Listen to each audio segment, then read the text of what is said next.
Okay, welcome everybody. I'd like to call the meeting to order. This is the regular meeting of the Board of Directors for August 28th, 2025. And Deborah, if you could do a roll call, please. Certainly. Hamaji? Here. Bentley? Here.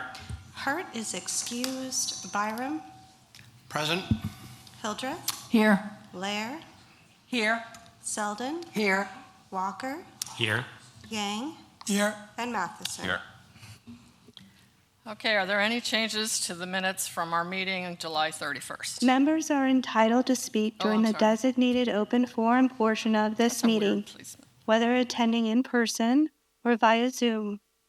Each speaker is limited to 2 minutes. If speaking on behalf of another member, additional instructions provided on the forum slips must be followed. All speakers must clearly state their full name and Rossmore address before beginning their comments. Please be advised that this meeting is being broadcast and recorded.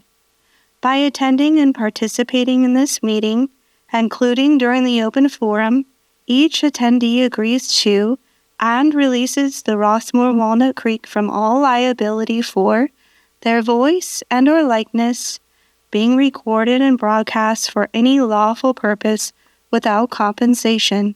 Thank you. Now, are there any changes to the minutes of July 31st? No. Okay, seeing none, we'll say they're approved. And I'd like to welcome Cindy Silva.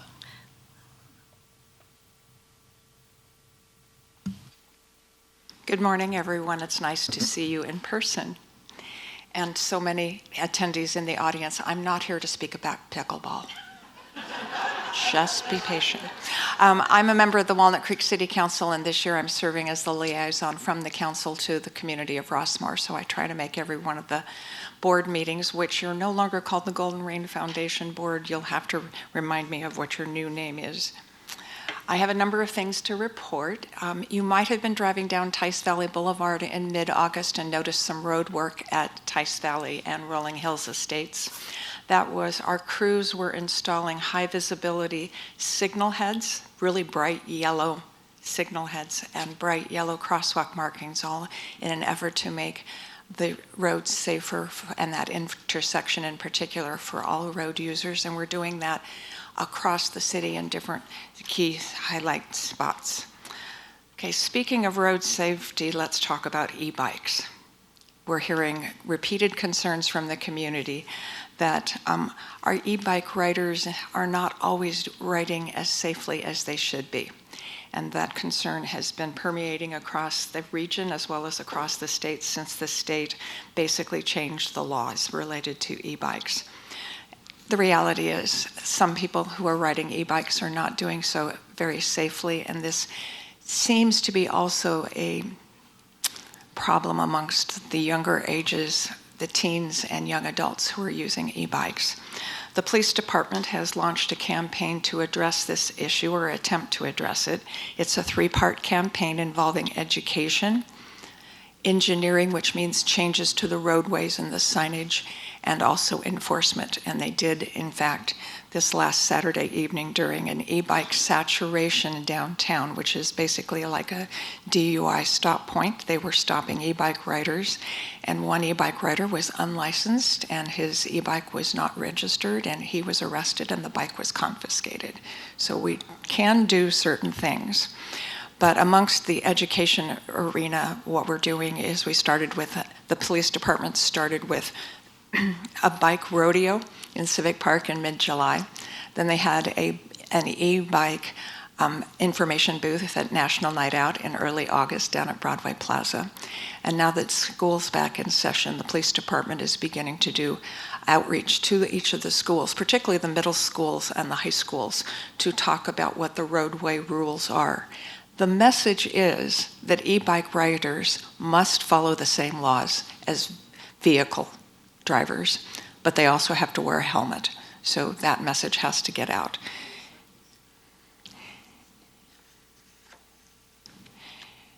On the theme of transportation, at our September 2nd City Council meeting, we will hold a study session to hear recommendations from city staff on new curb management plan for downtown streets. And that would be the streets of Main Street, Locust, Civic Drive, Mount Diablo, Broadway, and California.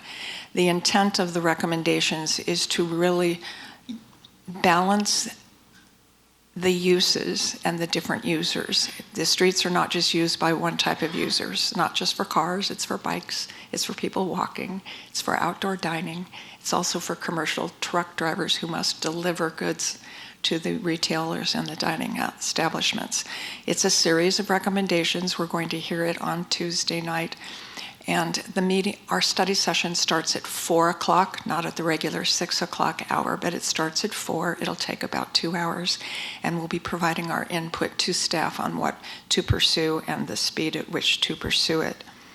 Speaking of our city council meeting next Tuesday night, during our regular meeting, which starts at 6, we will be hearing and considering a change in zoning or land use designation for 1200 Rossmore Parkway. Now your ears should perk up because I said Rossmore. 1200 Rossmore Parkway is the building where the Bank of America previously was. Currently, and it's a very old style zoning, it is only zoned to be used for banks.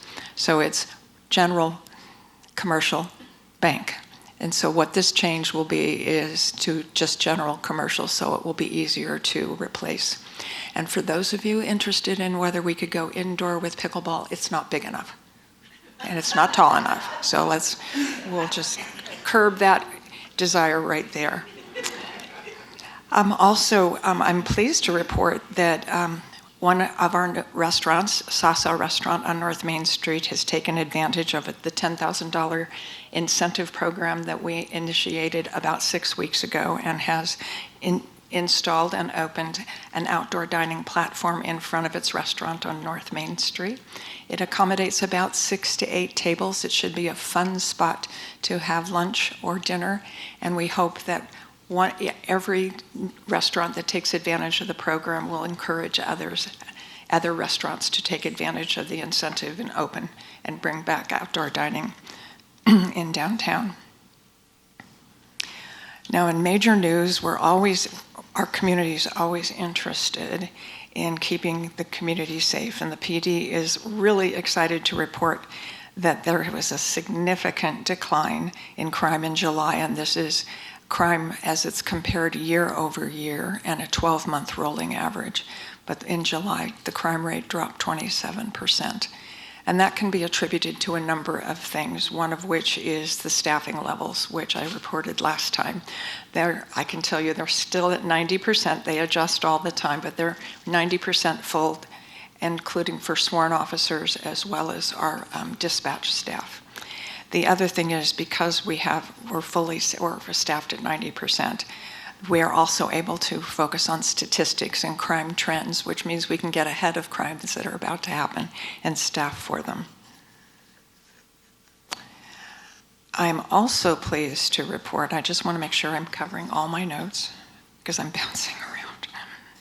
I'm also pleased to report that the Contra Costa Fire Protection District, which covers everything from East Contra Costa County to some West County and primarily in the Central County, has received a better rating from the insurance services agency that evaluates the fire protection systems of 40,000 fire protection agencies across the country. And it went from a 75 rating to an 87.5 rating, so it moved it up significantly. And that kind of rating helps to provide an impetus for the insurance industry to not raise rates so rapidly. I'm not going to promise anybody's going to lower rates, but maybe we can slow the rise. And I will close to announce that the Center Repertory Company, our resident performing arts company in Walnut Creek at the Lusher Center, will kick off its 58th season. 58 seasons. None of us are that old, are we? They'll kick off their 58th season with a presentation of the play Indecent, which is written by the Pulitzer Prize-winning playwright of Paula Vogel. The opening night is September 7th, and the show will run through Sunday, September 28th. And tickets are available at centerrep.org or by calling 925-295-1400. Thank you very much. I'm happy to answer questions, but don't make them hard. Oh, you heard that. Thank you very much, Cindy. Does anybody have any questions for Cindy? Ted? Thank you for always being consistent and asking me a question. So you brought up the thing about e-bikes. I know that there's e-bikes are probably exploding faster than we can handle all the situations with them. Is there anything in there, and along with that, even in Rossmore, it's becoming a much accepted mode of transportation around here. You're starting to see a lot of them. Is there anything that's going to be out there that will require them for some kind of licensing, or just so that they know the rules and regulations? Or is there going to be like a town hall that would kind of let you know if you have an e-bike, you should handle it this way? So as I mentioned, the police department is first and foremost concerned about the youth because they're not licensed at all at this point. A 13-year-old that's riding to school hasn't been through driver training for a vehicle. So that's where we're focused first. But what we're doing, because the state, when they decided to allow 3 classes of e-bikes, didn't set the rules of the road the way they do, like the DMV. So there is not a standard set of guidelines for speed or licensing. And so we have the permission to license them. So the individual who was arrested on Saturday night in this saturation routine wasn't licensed. But I don't know from my read of the report whether it was licensed to drive anything, or because we don't have a licensing system for e-bikes. We're working with the agencies in Contra Costa, so Danville, Lafayette, Moraga, Orinda, we all have the same problem, and we're working together to ensure that we have consistent messaging about what the rules are, and that we're approaching it with consistent policies and procedures. So that's more to come. And the council will be getting an update on e-bikes in October, I believe. So, that inspired more questions. Can you explain why they were arrested and not just cited and given a ticket? There must have been something else going on, given that it was downtown and all of that. They didn't elaborate in the report. Okay. Any other questions for Cindy? Okay, thank you very much, Cindy. Thank we you always very love much. our Thank you. city updates. Thank And you. remember, talk fast, because then you get more people to say things. Thank you. I just want to tell people there are seats available sporadically in the front if anybody wants to come down here and grab a seat. Okay, we're going to move on to item number 5 on the agenda. Todd Arterburn, if you are here, if you could give us the financial status report.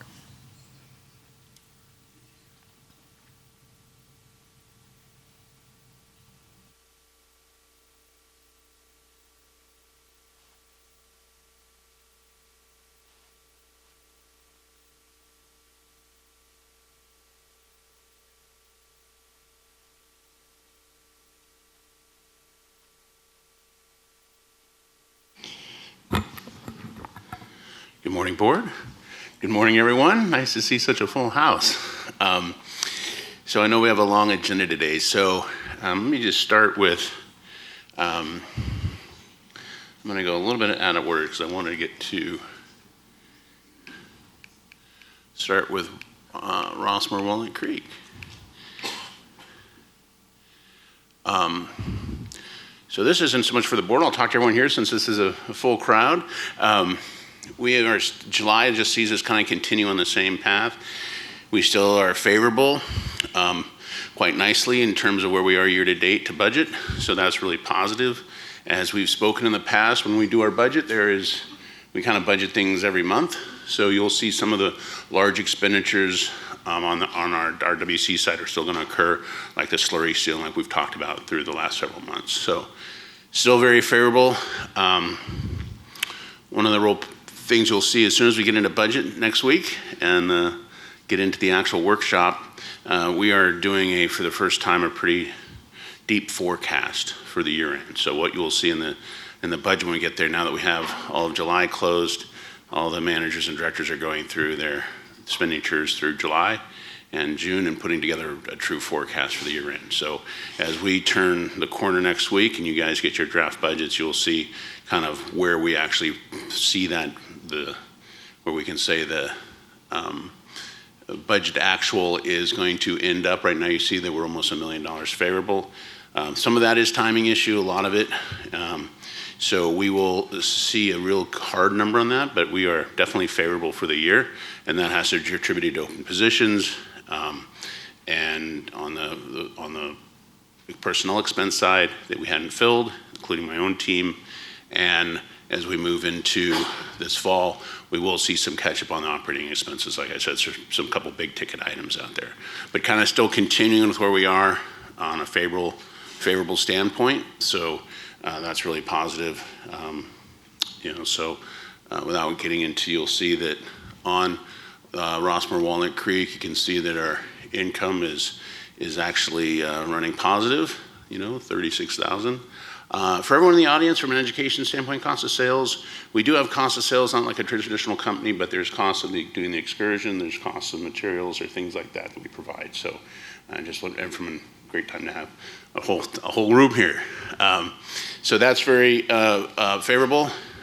Like I said, personnel spend, we're very favorable in personnel expense, mostly attributed to open positions. As we've gone through the NetSuite implementation that I think everyone's heard of, we have used some temporary labor and some professional services to augment where some of those salary reductions are. And you can see that in the detail if you go into it. And then from the operating expenses, like I said, that very first time, facility maintenance, that is some big ticket items that are going to still come this fall. That is the biggest one being the slurry seal on some of the roads. Landscape maintenance, obviously we're favorable on that, but there will also be some larger expenses against that this fall. We're favorable on insurance. We don't quite have the same favorable amount that the mutuals have, but we don't have the biggest ticket, but we're still favorable on insurance as well. So overall, we are doing quite well. I mean, obviously some of the vacant positions have cost us to have some bandwidth issues, but we're getting it done, and that's all good. So any questions on RWC? Okay. And then let's go up to Rossmore Property Management real quick. Similar situation, obviously not to the magnitude we see right now, but we are $339,000 favorable on a net income standpoint, running about $100,000 high in revenue, and then once again, personnel and operating expenses are favorable. Same thing on personnel. Just like RWC, we have some open positions. We budget fully staffed from our budget standpoint. Then obviously as there's turnover, our hiring, depending on when we actually bring positions on, causes that variance. In terms of revenue, you can see we're, billable services on operating are slightly down, but you can see that we're pretty much on the reserve side making that up. And so we're just continuing to trend on a favorable standpoint. Obviously, as revenue is down in some of those billable services, you see savings on cost of sales as well. So, and just like I mentioned, when we do the Rossmore Property Management budget workshops, you'll also see a year-end forecast. So we'll be able to kind of solidify where we actually think we'll do end up the year, which is going to be favorable. But we'll give you those hard numbers as soon as we finish them. So, questions on that? Any questions for Todd? Dwight. Yeah, Dwight. And Todd, do we have any cash? Let's look. That's a great question. We do have cash.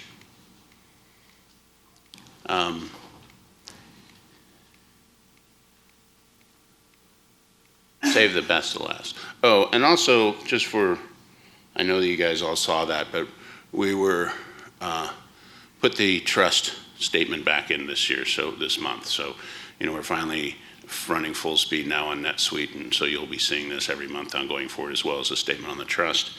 In terms of the cash itself, it's pretty small. I don't know if we can make that bigger, but we are actually at 14.3 million and across all balances.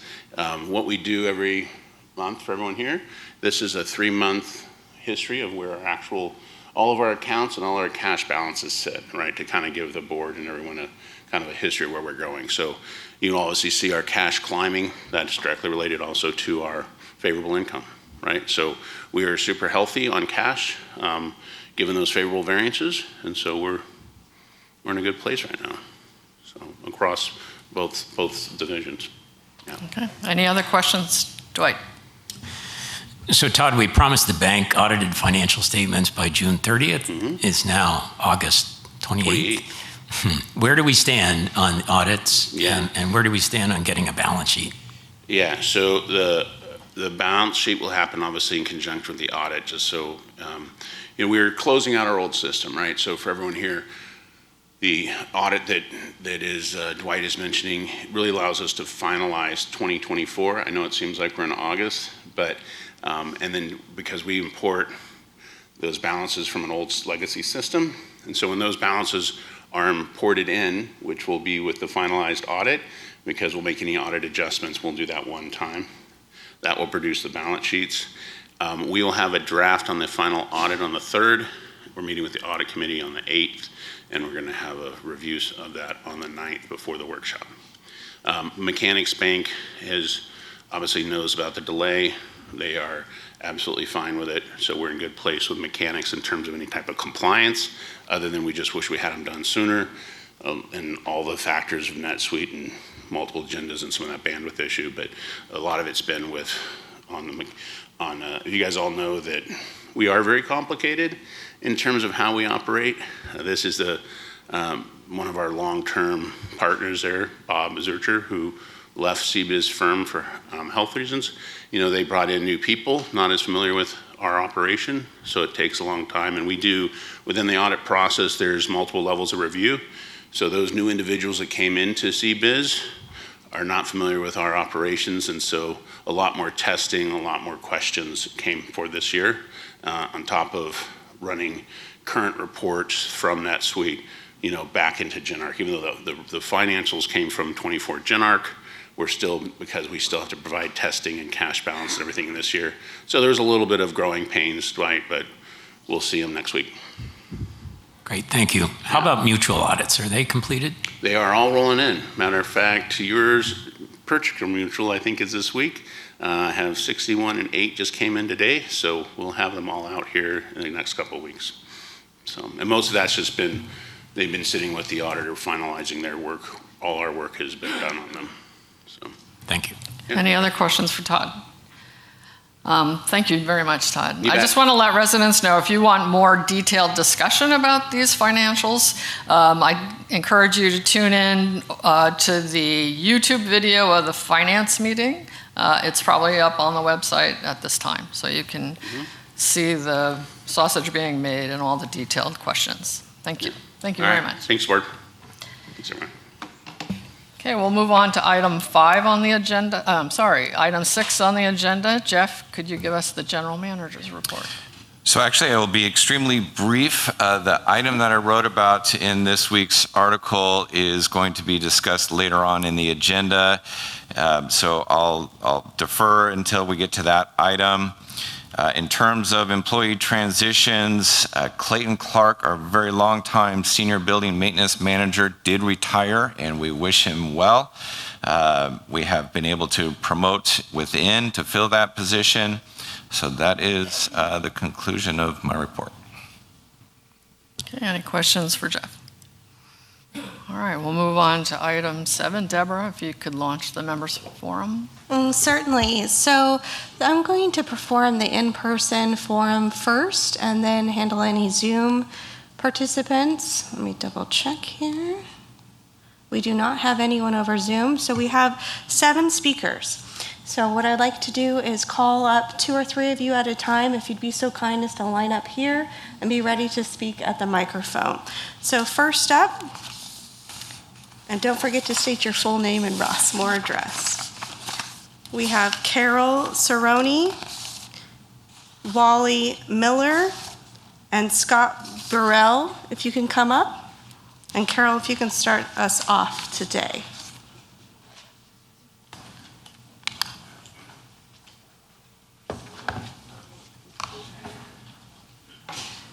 Should I do this? Absolutely. Way down. Okay. My name is Carol Cerrone. I live at 2528 Ptarmigan Drive, number 3, and I'm proud to say that I'm the current president of the Rossmore Pickleball Club. I'm a little bit emotional here. After almost 10 years, the RWC board has now the chance to make Rossmore more competitive with the other 55-plus active senior communities. It's not just about pickleball. It's about offering amenities that most active seniors want and need to keep their bodies, minds, and spirits sharp. We have many beautiful facilities, and now hopefully, with your yes vote, our new pickleball facility will become a reality. On a personal note, pickleball has enriched my life in so many ways. No longer can my children call on me to babysit without a month's notice. I have a life. I give back to my community inside and outside of Rossmore. I'm relevant and I am happy. In many ways, pickleball has been the catalyst that has driven my life in the direction that I want to go. My wish is that all seniors could say the same, whatever their passion might be. I love Rossmore. I love all it has to offer, even if I don't use all the amenities, which I don't. But I'm happy that they're there because I know that everyone has a different passion. With the addition of the new pickleball facility, Rossmore will check more of the boxes for prospective buyers, and more buyers means higher property values. I have been so impressed with the RWC board's vision for the future, and I've followed their progress at the many meetings that I've attended. I would encourage all Rossmorians to attend those meetings and get the facts firsthand. They do an incredible job. I do believe that the addition of the pickleball facility will be another crown jewel for the Rossmore community. Please vote yes and propel us into the future our community deserves. Thank you.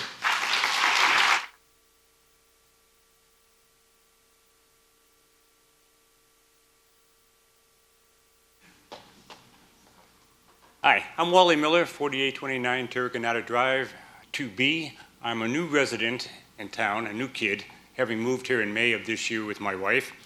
I'm here to address the view that having high-quality pickleball courts is a highly effective means of attracting new residents.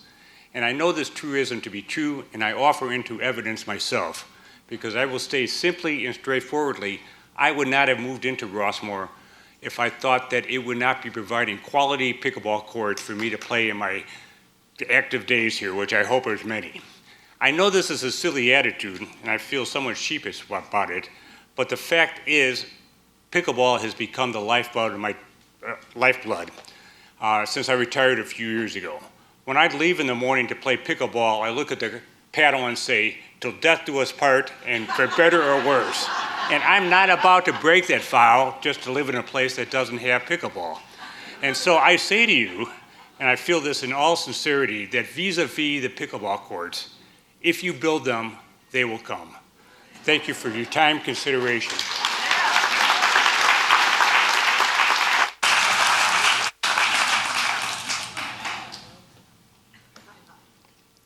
My name is Scott Burrell. I live at 1201 Skycrest number 3. And I think that today you guys are going to help build something beautiful here in Rossmore. I think you're going to help build family. There's something about pickleball and family. I have experienced it myself. My brother is a world-class athlete, but he hasn't been able to play a sport in over 40 years. Football did a lot of damage to his body.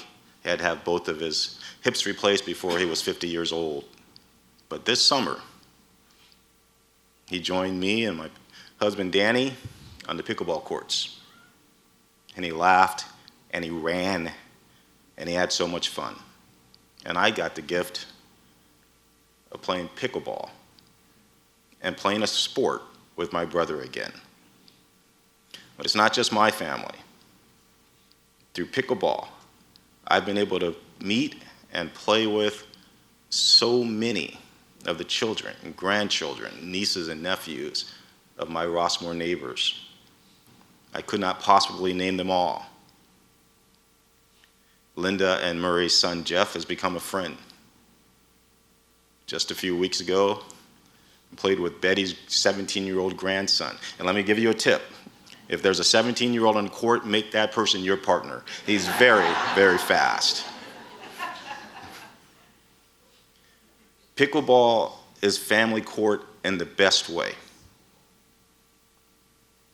And you are going to bring more of that to Rossmore. And I believe that that is a beautiful thing. So thank you.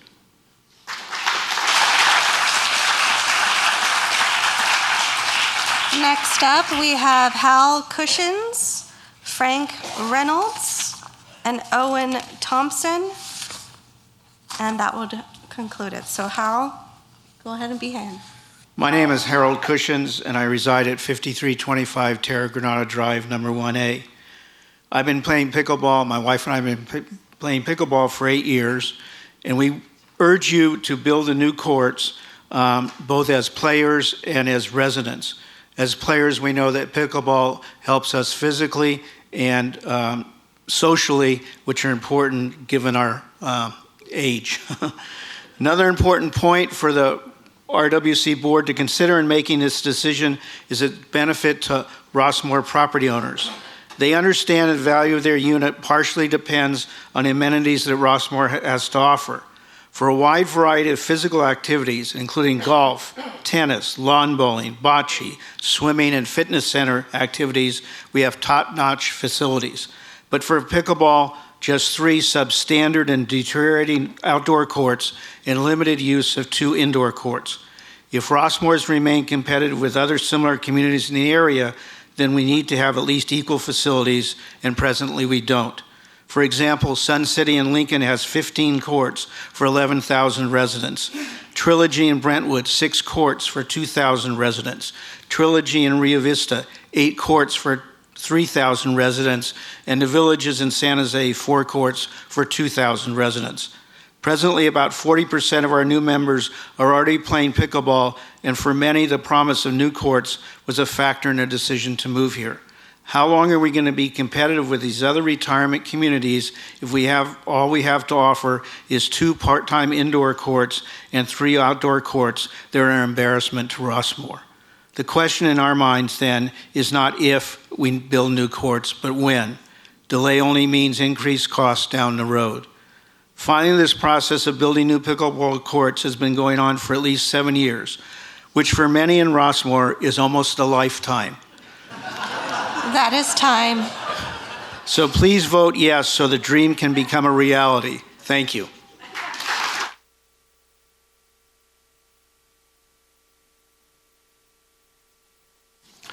Morning, everybody. My name is Frank Reynolds, and I live at 4012 Terra Granada Drive, number 1. I'm here today to encourage all RWC board members to follow the positive recommendations of the Planning Committee and the Finance Committee and vote yes in support of the new pickleball courts. I would also like to take a moment and thank staff, past and present board members, past and present committee members who have worked so hard to get us to this point. I also applaud staff and board members for listening to all sides of this issue and taking into consideration everybody's point of view in the process. The process started many years ago when the club formed the Pickleball Facilities Committee to find a permanent home for pickleball in Rossmore. A 40-page white paper was then developed and the committee presented it to the then board, and the journey began. Over the following 7, almost 8 years, many different sites were looked at both in Rossmore and outside the gate. 3 different sound studies have been done. 2 separate town halls have taken place. Numerous committee and board meetings addressing the process have taken place, and all during this time, the growing club continued to play on 3 temporary courts at Creekside and 2 shared courts in the fitness center. Those same temporary courts at Creekside have been shut down several times over the years for repairs, but still continue to have major cracks and movement toward the creek.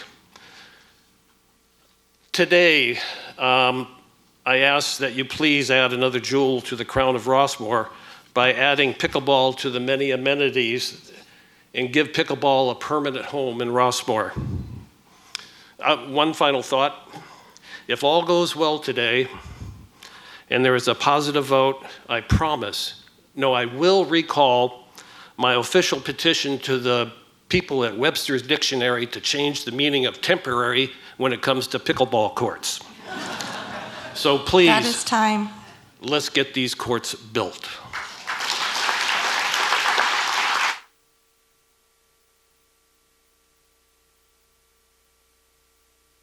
My name is Owen Thompson. I live at 3117 Terra Granada Drive, number 1. Thank you for giving me the opportunity to speak to you this morning.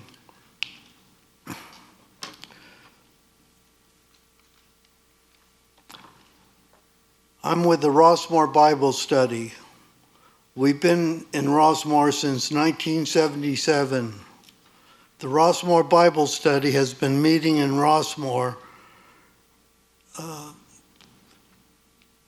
for at least 20 years. We have been meeting at the Dollar Clubhouse, where we have 5 rooms for individual groups for prayer and Bible study. As of this year, we are no longer permitted to use the Ivy Room, and is no longer available to Rossmore residents, as the room is now locked and the custodian department has no key for it. This has caused a great deal of stress among our members, as 15 of our ladies are no longer able to use the Ivy Room for prayer and Bible study. I pray that you will find it in your hearts to open up the Ivy Room again to our members for prayer and Bible study. We are requesting the Ivy Room for only 1 day out of the week for 1 hour between 9:30 and 10:30 on Thursday mornings. So thank you very much for listening to me.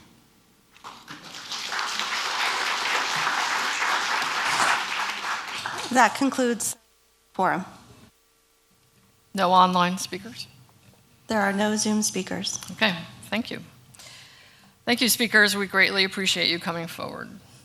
Right now, I'd like to welcome, we're going to start on item 8 of the agenda. That is the resident member committee reports. And I'd like to welcome Dan Ring, who is the chair of the finance committee. And then after that, we're going to have a slight adjustment to the agenda.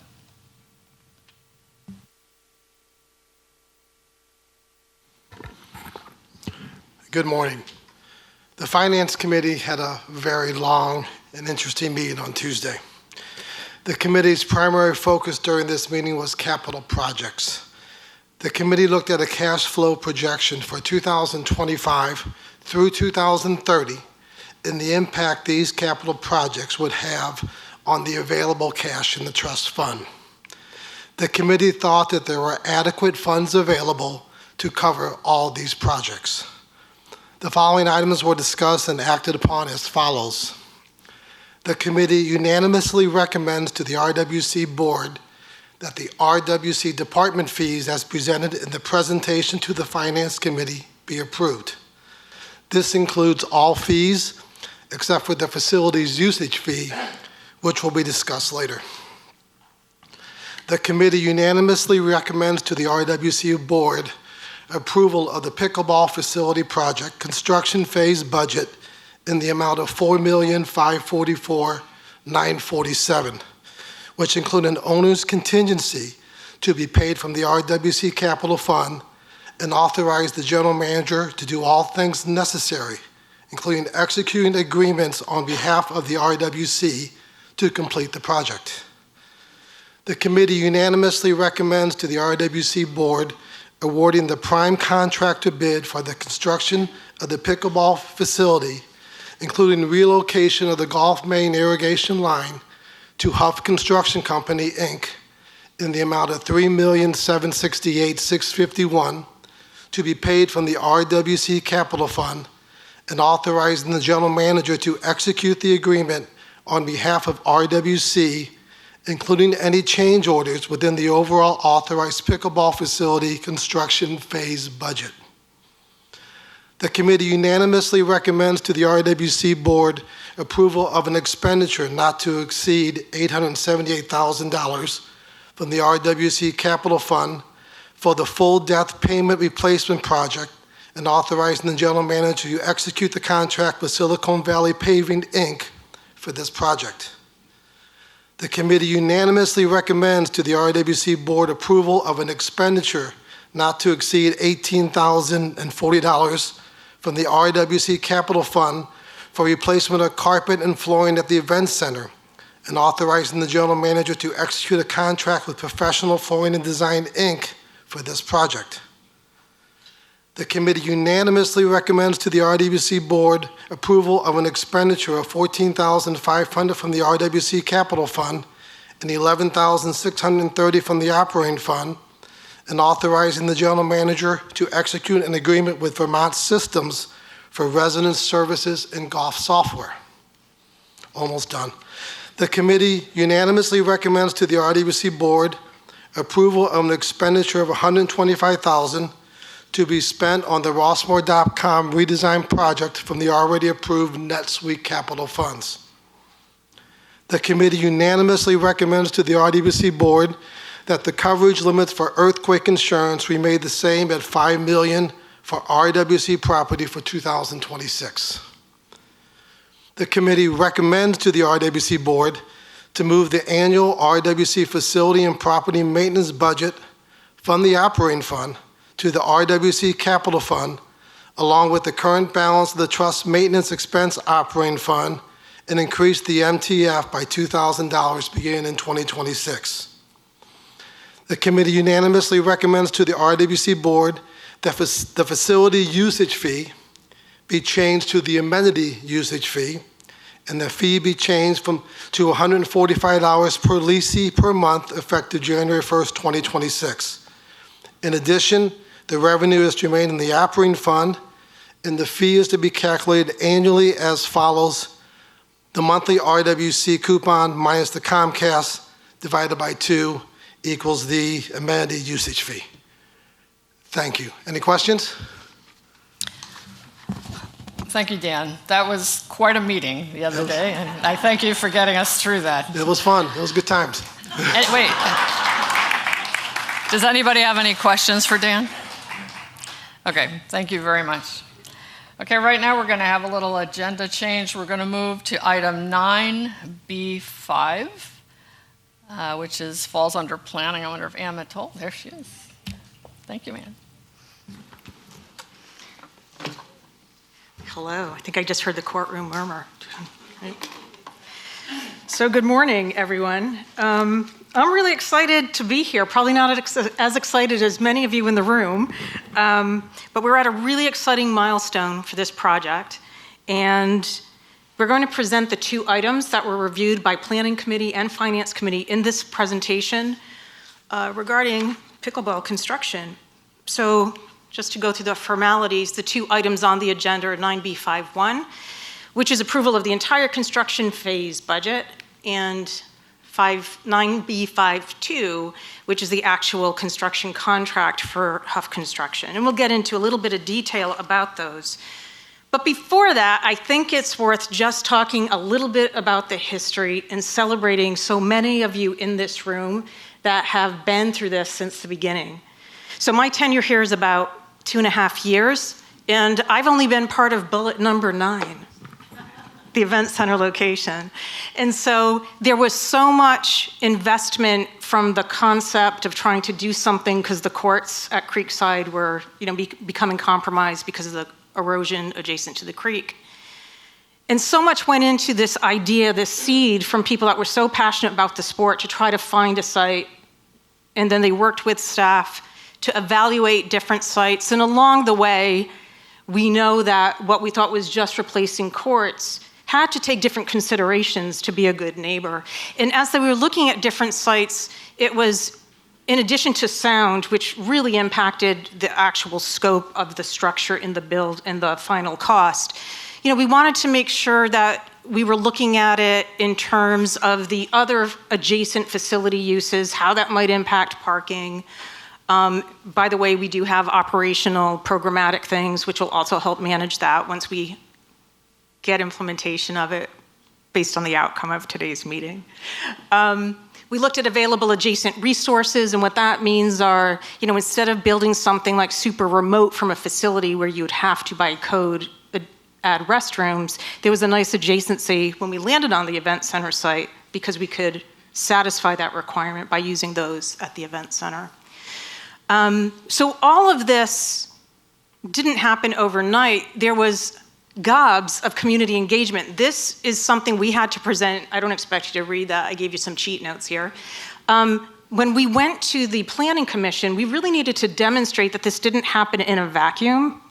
There was actually lots of very vibrant, lively, colorful community engagement about this. And, it really was, so we have the two specific pickleball town halls. It was actually something that started in the facility master plan. There was conversation about it. But this goes through all of the community engagement. It really is worth mentioning that this has been on the planning committee agenda and reported on a monthly basis as the most consistent opportunity for kind of the input from the community. The finance committee and board meetings we put on there really had to do with any time something specific to the financing of the project or the updates came to the board. Of course, the design review and the planning commission at the city of Walnut Creek. On the left at the bottom two, I didn't ask Jeff for his count, to put our counts together, but probably one of the most frequently requested meetings or in requests for information, like a sit down, was about understanding pickleball. And it was very interesting how people would come into the office and they were maybe not following the meetings. We've had really great following from the pickleball community, and Carol and Frank have been amazing stewards of this project. But I had somebody that didn't understand why the plan called for lighting the project, not realizing that we were well past the plan of it being an open court and it had a roof, right?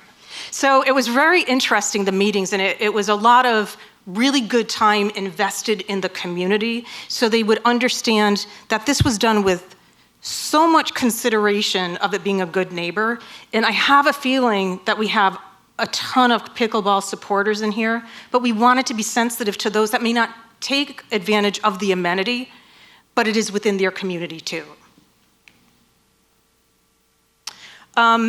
And I really have to say, it's, I wanted just to do a little bit of research on my own. I know, I've known about pickleball trends, but I just wanted to see where we are in this point of time. And this data comes from the Sports and Fitness Industry Association, and they do lots of surveys and lots of different sports trends and whatnot. And what I think is really interesting when you look at this is that 37% of pickleball players, 45 and older.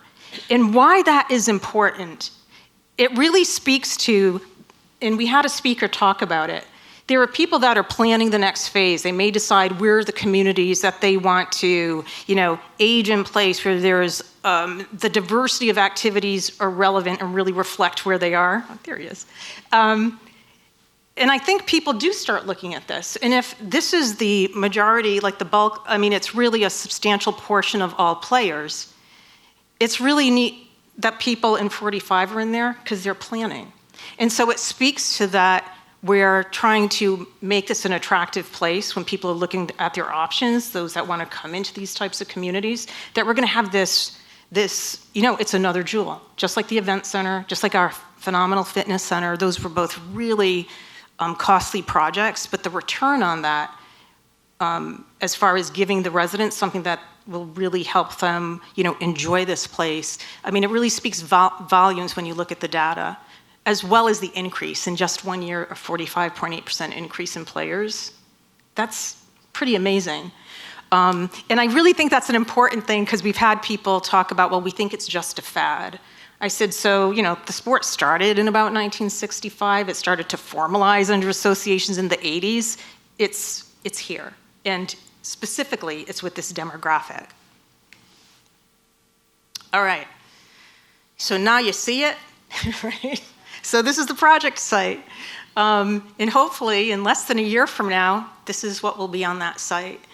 And I really want to commend the design team for being really efficient. ELS has been really wonderful to work with. They understand our community and understand that we really try to be very cost effective with bills. And they came up with a really wonderful solution to cover the court and do it in a way which was really tasteful and reflected the aesthetics of the surrounding buildings. So it picks up on the palette and the materials that are at the event center. And here's another view of it from the fairway. And again, these renderings are a little less, the landscaping is a little toned down so you could see the structure of it for review purposes. But there is great consideration for the landscaping of this, so it's softened and blends into the landscape. So hopefully this will be your new home, and we'll see you there in about a year. All right, so let's, enough of the funny business, let's get into the business. All right, so this is the complete construction budget. And what it includes are all the costs that's necessary for us to be able to get through the whole project, commission the building, open it, and start play. So I want to go through these in case some people are not aware of what the different components are and what it takes to tilt up a project like this. So Huff Construction, this is the total value of their construction budget, and we'll talk about that. I got another chart to talk about that. There's a landscaping allowance. Now, it's written this way as an allowance because what we're doing with landscaping, we're going to have John Tawasterna and his team project manage that. So they're selecting a contractor. They're in the process of vetting out the contractor that will provide this service. And the reason we're doing that, it's more cost effective in that they know the palette, they know better what works in this environment, and it really helps with ongoing long-term maintenance. So it was great that John offered to do that and pull that scope out of the project. For the hard costs, we carry a contingency of 10%. If you do the math, it's about $3,000 short of a true 10%, and that's because part of the Huff Construction budget is for a performance bond, and we don't do a contingency on that. That's a straight pass-through. For the soft costs, ELS, our architect, we had a question about, like, is their work done? It's like, well, no, actually, the architect is there through the entire construction of a project. And so what their role is they review requests for information from the contractor about potential material replacements, because they want to make sure if there's a replacement, particularly if it benefits us cost-wise, we want to consider it, but we have to make sure it doesn't compromise aesthetic or, more importantly, structural integrity. They are also managing other design components which happen during the project. And so we have our fire system designer that's under them. They have a structural engineer that reports to them, as well as a landscape designer. And there is certain landscaping work that is done as part of the construction project. BKF is our civil engineer. And so they have a really important role in this, in that they're responsible for what's called horizontal control. And if you look at the fit of the building on that site, it fits, but it's a tight fit. And what you want to do is make sure things aren't laid down 10 feet in the wrong direction or not, or we're going to get into trouble, specifically because we have to move the Gulf irrigation line. Like, there's a lot of complexity to this. So the structural engineer, the civil engineer, BKF, they stay with us through the construction project as well. Rockridge Geotech, there's lots of studies that they need to do. Sometimes they provide special inspections, which I'll talk to later. But included in their costs are things, they'll also test for moisture of ground conditions, concrete and whatnot, so they have to be available to us through the life of the project. Gear Project Management will be our owner, representative, and project manager for the project. I'm just gonna hop down to one slide. Let me do this. So at last month's meeting, we came to the board to approve a company called Consor to be a project manager for capital projects. The difference between that contract and what we are doing here is for Consor, what we need basically when we're planning and doing scoping for many of our projects, we need that technical expert on hand, and that's the role that Consor plays. And Susan had asked about bidding. And so one of the things that we wanted to make sure everyone knew is that when it came to construction, because that's a little bit more of a common service provided by a lot of these project management firms, we wanted to make sure that we bid that out. And so we did. And I'll just start with the bottom two. So Consor and Pound Management were two people that we invited to bid. They had very similar models where they give you their fee sheet of their professionals. Consor actually gave us a time estimate and calculated $94,000. When we dug into the details with Pound, it was going to be around $94,000 to $100,000 as well. So it's a different model of project management, a little bit more, I would say they had more overhead, administrative overhead than necessary for this. And also Gear Management Group, we really, so we found them, they'll come up for another project as well later in this meeting. And what we liked about their proposal, they have a fixed fee. What they really focus on is construction management all day long. So they have a really good process. They're Walnut Creek based. And so we're really confident with their ability to represent the interests of RWC during this project. Okay. Two more things. So special inspections. Again, we were talking about things like, concrete, soils, structural, like really this is pretty much for the steel. Sometimes there'll be tests in the factory. Sometimes it's the wells on site. But special inspections, they're required by the city, but they're not performed by the city. We have to get an independent third party to come in and then submit the results to the city. And then for permits, you would think after all that time we spent with the city, we have our permits, right? So we do have our planning permit. We have our okay to proceed. The building permit isn't pulled until we have the contractor on board, and they actually pull it, and then it gets paid. And so then for all the soft costs, we carry a 5% contingency. Also part of that line item, it's worth mentioning since we'll need a motion on it, is that there were additional permitting costs incurred that have already been paid to ELS and Jet Landscaping due to the length of that permitting process. So we're asking for approval for those costs to be approved as well. Okay, we talked about that. All right. So then the Huff construction proposal, so this was the winning bid, and I'm going to show you the 3 bids that we did receive. And I'm also going to talk about the second line, the Gulf irrigation line relocation. They are now going to take on that scope as well. And so you can see the breakdown of their bid. And so the total contract for Huff is $3,768,651. So for this project, what we did was we invited 3 pre-qualified bidders, and we wanted to make sure there were companies that had worked similar scopes. We could check their references and make sure that they were successful and worked well with owners. Huff was the contractor on the event center. Tilton Pacific renovated our fitness center. And while Whiting Turner has not worked with us, they actually have a really good report doing all different types of commercial and sports and recreation facilities. So we were excited that they wanted to bid on this as well. And you can see the way the bids laid out, with Huff being actually being the lowest bidder. And that was for the base bid, which did not include the Gulf irrigation at that time. So we also were bidding out the Gulf relocation line.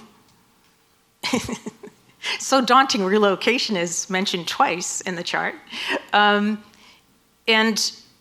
there were 3 companies that we reached out to, Terra, Part, and Epic, and we only received a bid from Terra. So we went to the contractor and said, would you like to bid on this as well? Because we thought if it was competitive, from a mobilization standpoint, it made sense to work with one contractor. And so Huff provided a bid. It was consistent with Terra's, but a little bit less, so we felt good incorporating that into the project. Okay. So I think I've taken a lot of time on this. I don't want to compete with the Finance Committee. So I'm happy to answer any questions that you may have about the project. Any questions for Ann? Yes, Roy.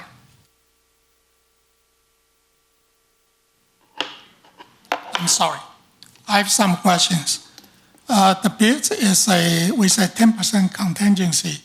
Is it considered a fixed bid, or is it still surprise going to come in? I'm sorry, I couldn't understand the end of the question. It's a fixed fee proposal, and then the contingency of 10% on the construction bid is in case there's any change orders either requested by the owner or required based on the site and overall construction. Now, the bid is based on a ready-to-issue permit, or there's no ready-to-issue permit? We're ready to issue the permit. To my knowledge, I like to see the ready-to-issue permit because my understanding is since end of March, the structure has not response to the city requirement of changes, which means it's impossible to have a ready-to-issue permit. We've satisfied everything with the city and they're ready to issue the permit. I have that documentation. Can you show us to the board? We don't have that right at our fingertips. So in other words, if you don't have the ready-to-issue, the bid is very flexible. They can change any time. No, the bid is based on the plans and specifications as provided in the bid documents. They provided the bid on that. We have secured and gone through the whole entire planning and permit process. They're ready to issue. There won't be any changes to the permit that would trigger a difference in the bid provided by Huff Construction. I'm referring to structure permit, building permit, not to planning permit. Are you going to tell me the city is going to issue the structure permit with no change? It's already gone through extensive review.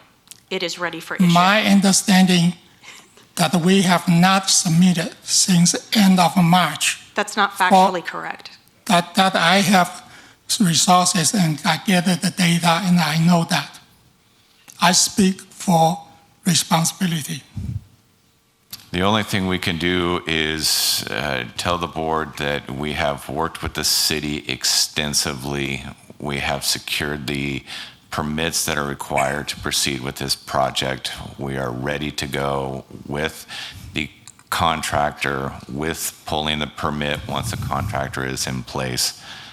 That's the information that we have to provide to you today. I hate to say this, but I want to repeat it. Right now, what you are doing without a ready-to-issue permit, you basically to award a contract, to start a contract with no permit.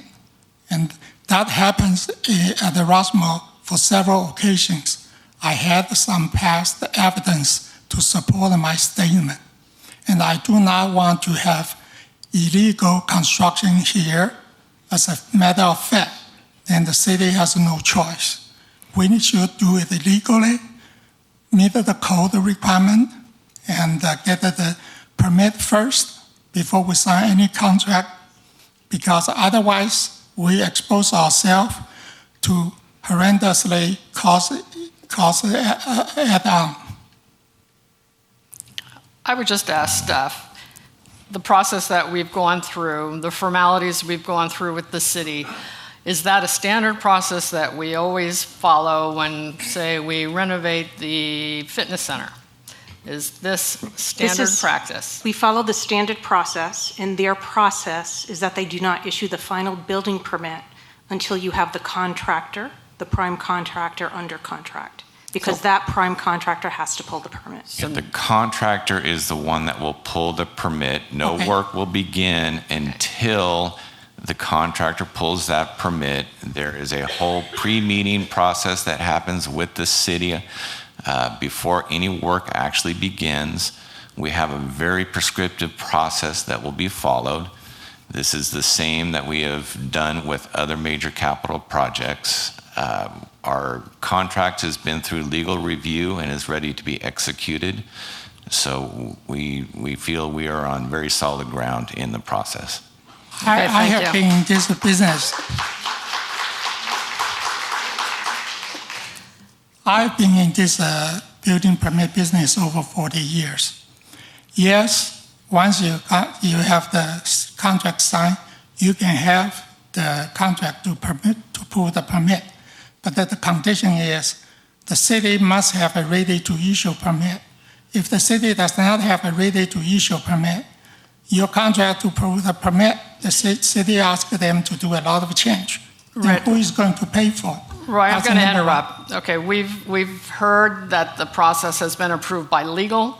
They are doing everything as standard practice. I'm trying to tell you, it is not legal right now. We hear your concern. I think staff has taken care of those concerns. They have done everything above board the way it should be done. Staff tell you the wrong thing. The staff has told us the wrong thing in the past. I've had at least 2 occasions we build without permit. So Leanne, I'd like to make a motion. What would that motion be, Dwight? Well, before Roy, I have the floor. Before I make that motion, I just want to say the planning committee unanimously approved this before the finance committee. So Dan, good job, but we were first, okay? So anyway, I would make the motion that we approve the pickleball facility project construction phase budget in the amount of $4,544,947, which includes an owner's contingency to be paid from the RWC Capital Fund, and authorizing the general manager to do all things necessary, including executing agreements on behalf of the RWC to complete the project. I have something to... Do we have a second? Okay. Carol seconds the motion. Is there further discussion? Roy, you're speaking out of turn. Okay. We're on the discussion phase. Because last month in the closed meeting, Mr. Water asked Susan about a conflict of interest, and she recused herself from the voting, and we have Roy, you're out of order. That is not on the agenda. That has nothing to do with this. Roy, please turn off the mic. You're out of order. Are there any other discussions? Janet? I just want to say that as somebody who was initially against the pickleball court because of the costs, I have been thoroughly convinced that after all these years of looking at other sites, all the work that's gone into this, all the amazing people from the pickleball club who were so articulate and well organized, and because of the financial information that was given to us, including some extra work that Adrian did to explain the breakdown and when we will recoup this money back into capital projects, I just want to say I'm thoroughly convinced that this is the right move.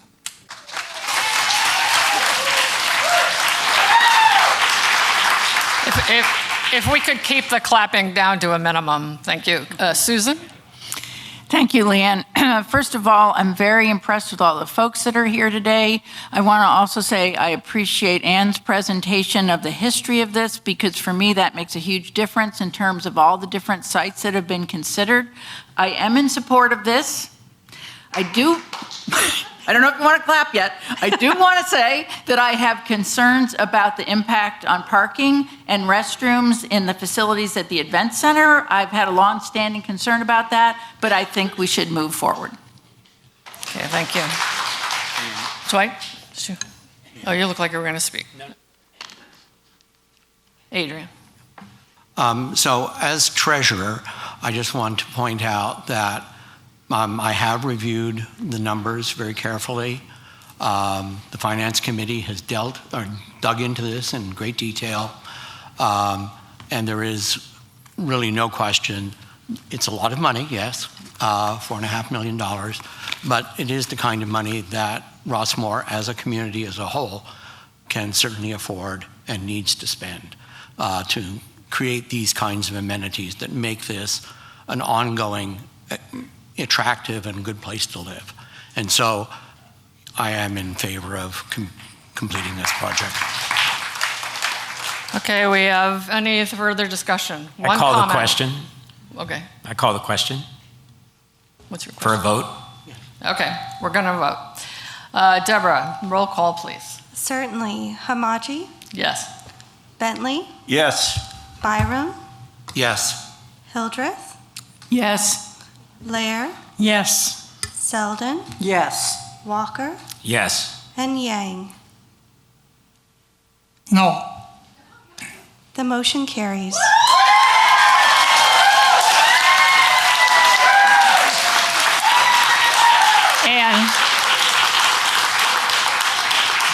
And could you also cover item 2?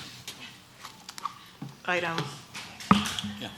So that is the award of the construction phase to Huff Construction.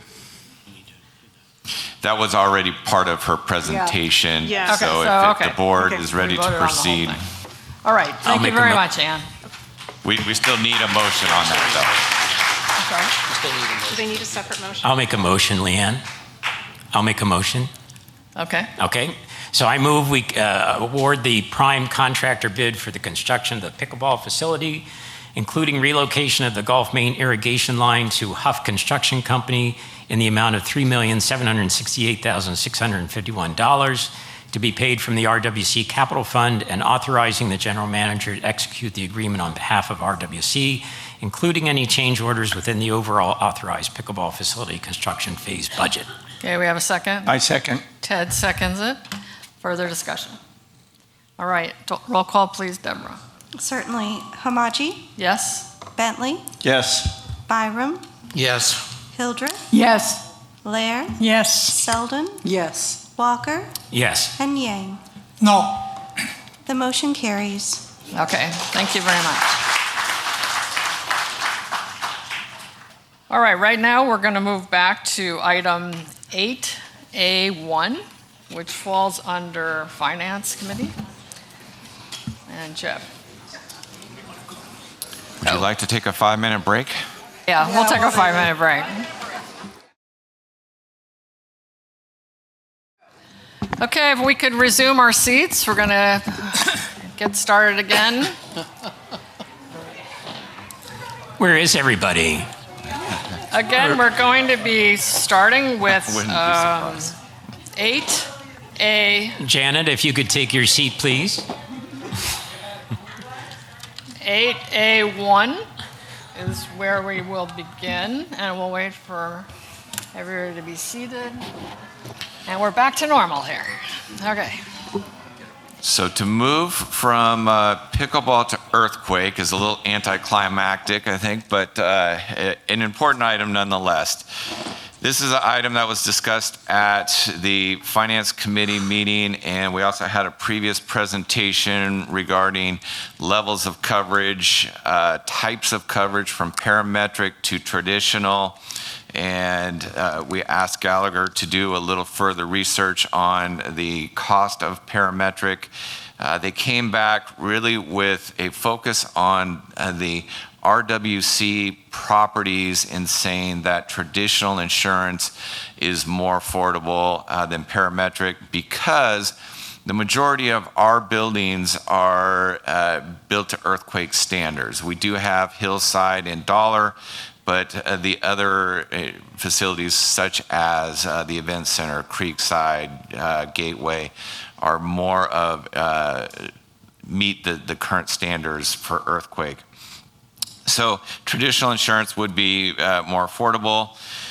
We have up on the screen here a snapshot of what our history has been starting in 21-22 coverage year, where the board approved limits of $25 million for RWC property, and that was at a premium of $276,000.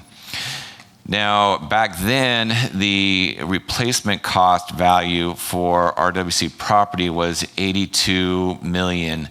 And that does include the streets and roads, the golf course, as well as the actual physical buildings. We kept $25 million as the limits for a few years. And then last year, the board dropped that really due to cost, because you could see it was increasing from 276 up to 391 and was continuing to escalate. So the limits were dropped to $5 million, and that was at a premium of $252,000. Simultaneous to all of this, the board started to look at building the reserve in the capital fund. It started off with an increase of $250,000 every year, building towards an eventual goal of $4 million. That will be achieved beginning in next year. So it's $3.75 million currently as the reserve. All of these policies have a $100,000 deductible, and it says minimum because with this coverage, it's pretty unique. The deductible is per location. So if we have damage at this complex, there is a deductible for this facility compared to the fitness center, compared to the event center. So it's per actual facility rather than an overall policy deductible. There are a few options. One, we are looking at renewing our policies to a 17-month, we're looking at a 5-month extension and then a 12-month renewal. The whole goal is to move our insurance portfolio from a 1/1 renewal date, a January 1st renewal date, to a June 1 renewal date. A lot of reasons for that have been discussed, and we can go into that deeper if you'd like. So what we have to do is budget really for 17 months because the premium for the extension will be due on January 1 and the premium for the 12-month renewal will be due on June 1. So we're looking at 17 months worth of premium. The cost for that, the estimate is $342,731, and that is for a 17-month period. I think that covers the presentation. Happy to entertain any questions. Okay, Dwight. So in looking at this, and I certainly understand in what year is that, 2022, $276,000 for $25 million worth of coverage seems reasonable. The deductible is harsh in that it's per location, not in total occurrence, which makes that deductible very high.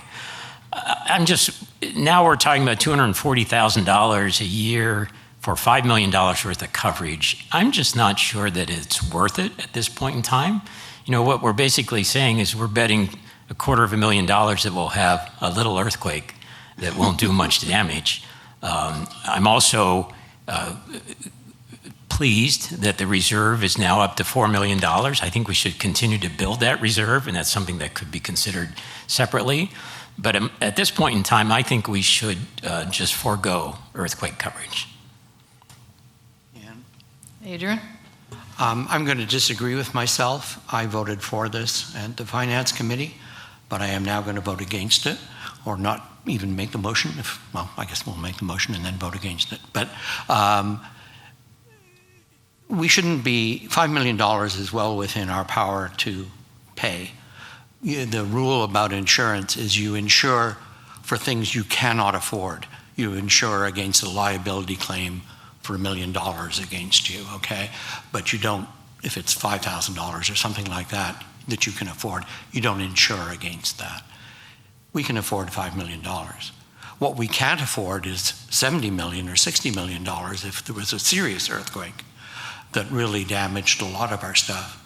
And I think we really need to go back to Gallagher and say, how do we insure against some major event of that sort?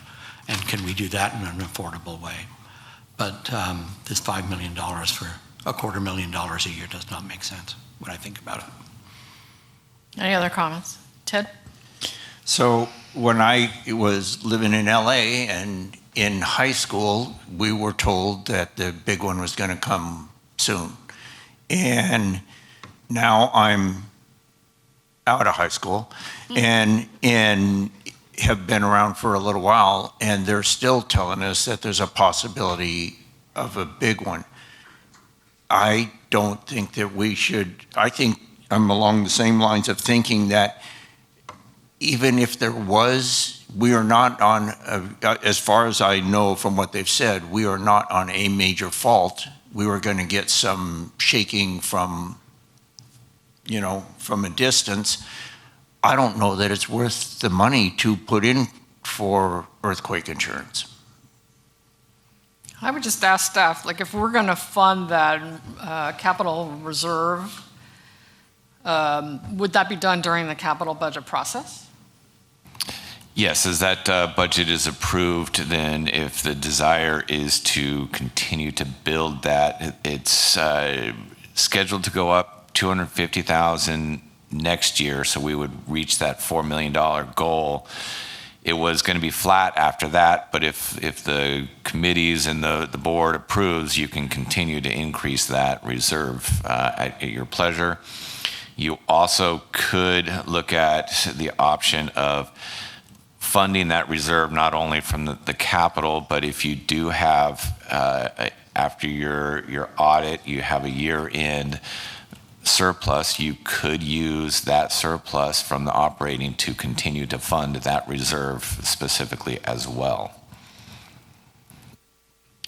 Dwight? No. I move we don't move. I know we don't move.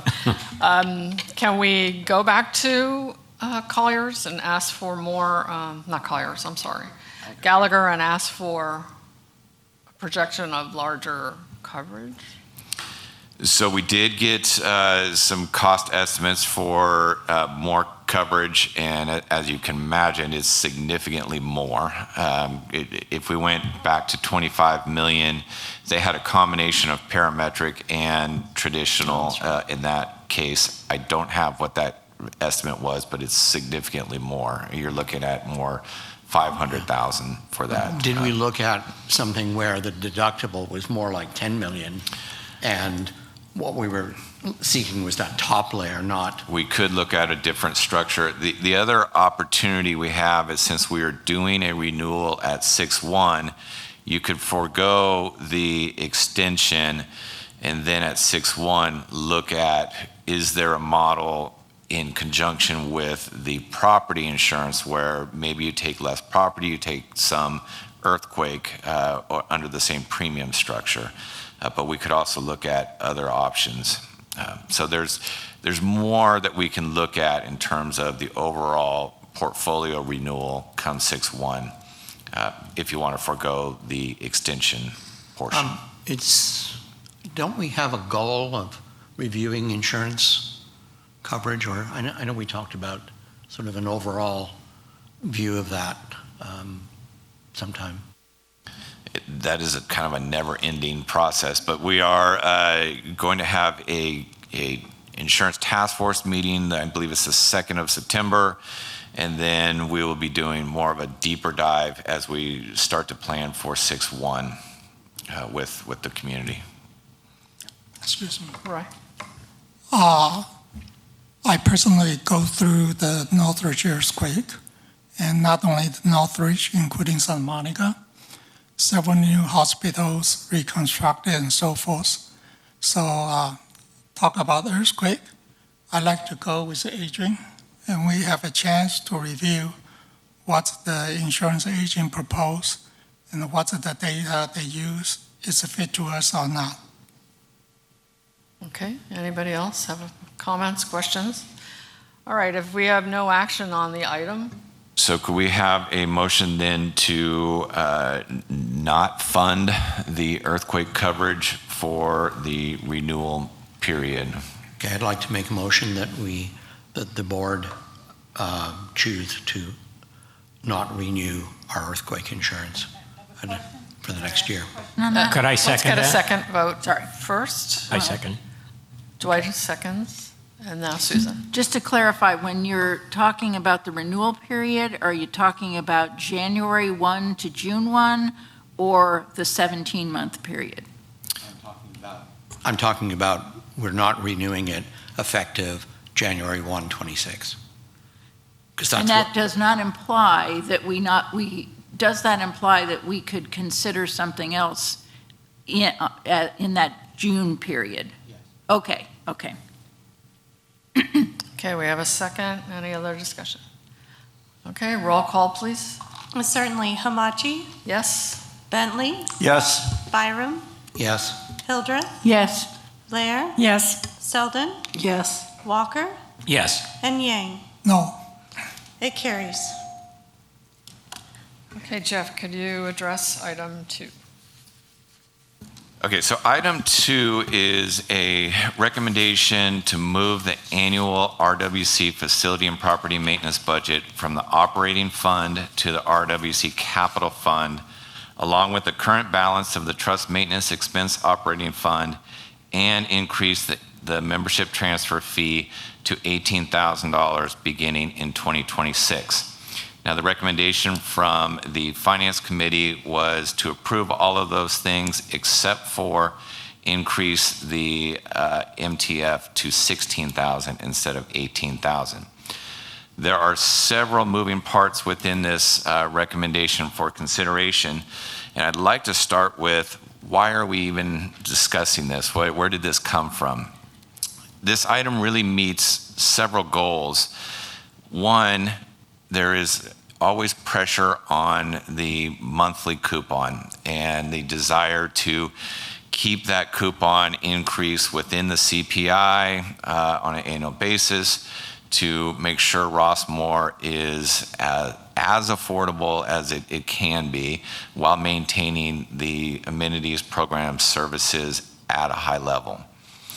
So this proposal would help reduce the demand on the coupon to fund our facility maintenance program. It is a savings of about $9.65 or $9.36 per man or per month on the coupon for the RWC portion. So that's one goal. The other goal is to properly identify where many of these items really should be funded from. If you look on the screen now, this is the trust facility property maintenance list, and it includes things like street slurry seal, that's a hard word to say, concrete repair, utility maintenance, equipment replacement, so that when something breaks that we don't anticipate, a hot water heater, for example, a pool heater, that would be used. Painting and staining. We have a lot of wood in this community for the event center, for the table tennis building, and now our future pickleball site. This is used to do significant staining type projects or interior painting. It's not just to paint a hallway. It is when we do major painting. Grout maintenance. We have many facilities where there is a lot of tile and grout. Our open space maintenance, where we have tree maintenance and removal. A removal of a tree could be $20,000. Many of these items go to preserve our assets and extend the life of our assets, and could therefore qualify as a capital. Not all of them do, but when you put it together, it extends the life of our assets and really just focus on that. We still will have a maintenance division and a maintenance budget that pays for things like the chlorine for the pools, for repairing things. All of that will still be in the trust maintenance budget. So it classifies things a little bit better. By increasing the membership transfer fee, we have the ability to meet the goals of the marketing task force that has come forward with the vision of what Rossmore should be and can be, a vibrant community with good modern facilities like the pickleball project you just approved, like our event center, our fitness center, our Creekside. All of those amenities we need to keep vibrant. We need to keep in good order. And by increasing that fee, we have more resources to address some of our major projects. It aligns with our facilities master plan, where there are a number of major capital projects that are identified in the wish list or the beyond 10-year category. That includes Hillside Clubhouse. It includes Dollar Clubhouse. We have talked about major renovations to the lawn bowling greens, adding things like bocce ball. There are so many major capital projects. Our ability to fund those over the next 10, 15 years really depends on increasing that membership transfer fee. The $18,000 that is recommended really helps you. You can't do it all at once still, but if you look at the projection, can you put that one?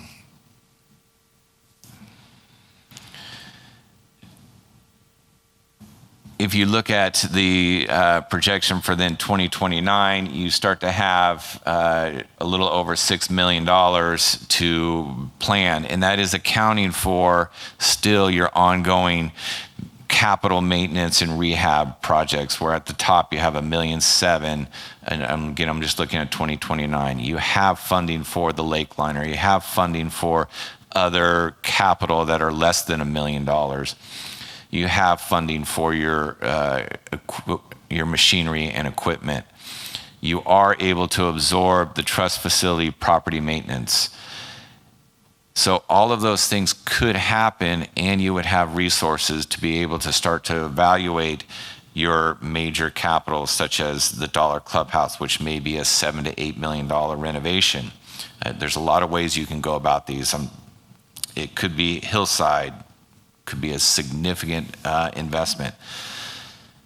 So those are all of the goals that this one item starts to address.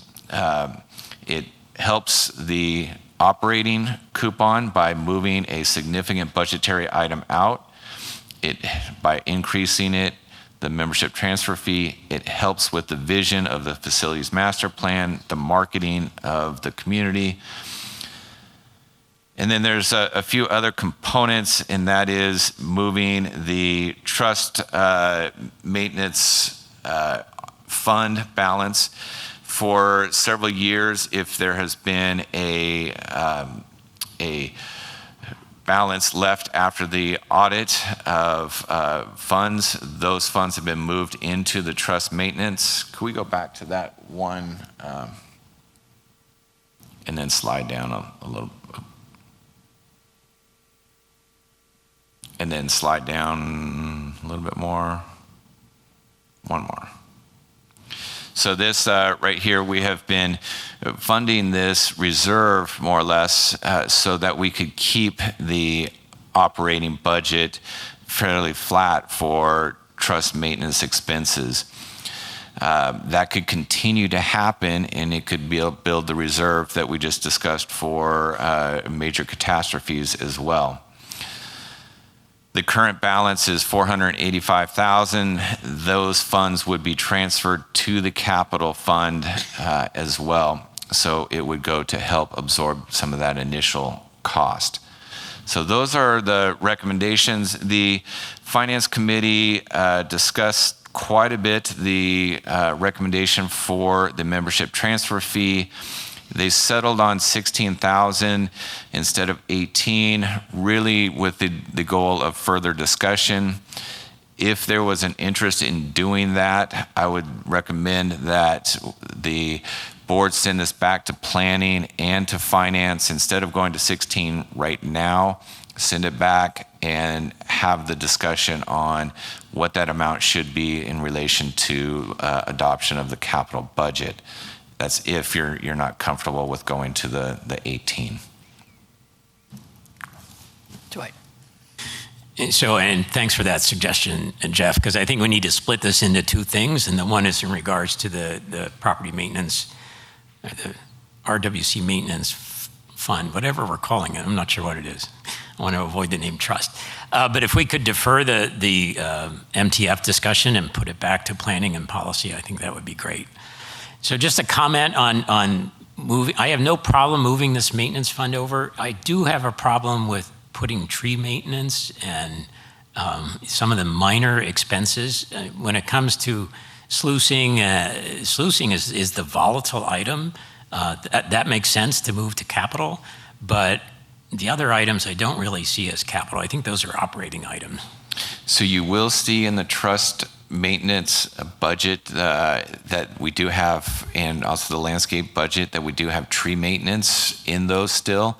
This is really when we have significant trees kind of in the open space that we need to address that, again, may end up costing $10,000, $15,000, $20,000 that would be taken out of this. The trimming of the olive trees, the annual maintenance on the trees would still come out of the trust maintenance budget specifically. So Jeff, that begs the question, how do we know? Where are the limits? And I guess there is a policy currently that somewhat addresses that, and maybe this is an item that needs to go back to policy in terms of how those decisions are made.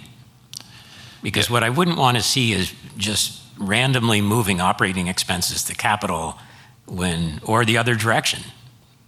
Exactly. So there is a current existing policy 102.3, that addresses this very specific thing that kind of identifies what is operating, what needs to be in the capital. This would have to be reviewed and amended to accommodate this recommendation, but the safeguards that you're talking about could be placed in there as well to make sure that we don't just move all maintenance costs over to the capital fund, but rather it is these specific items that traditionally fall under the trust maintenance expense budget. Janet?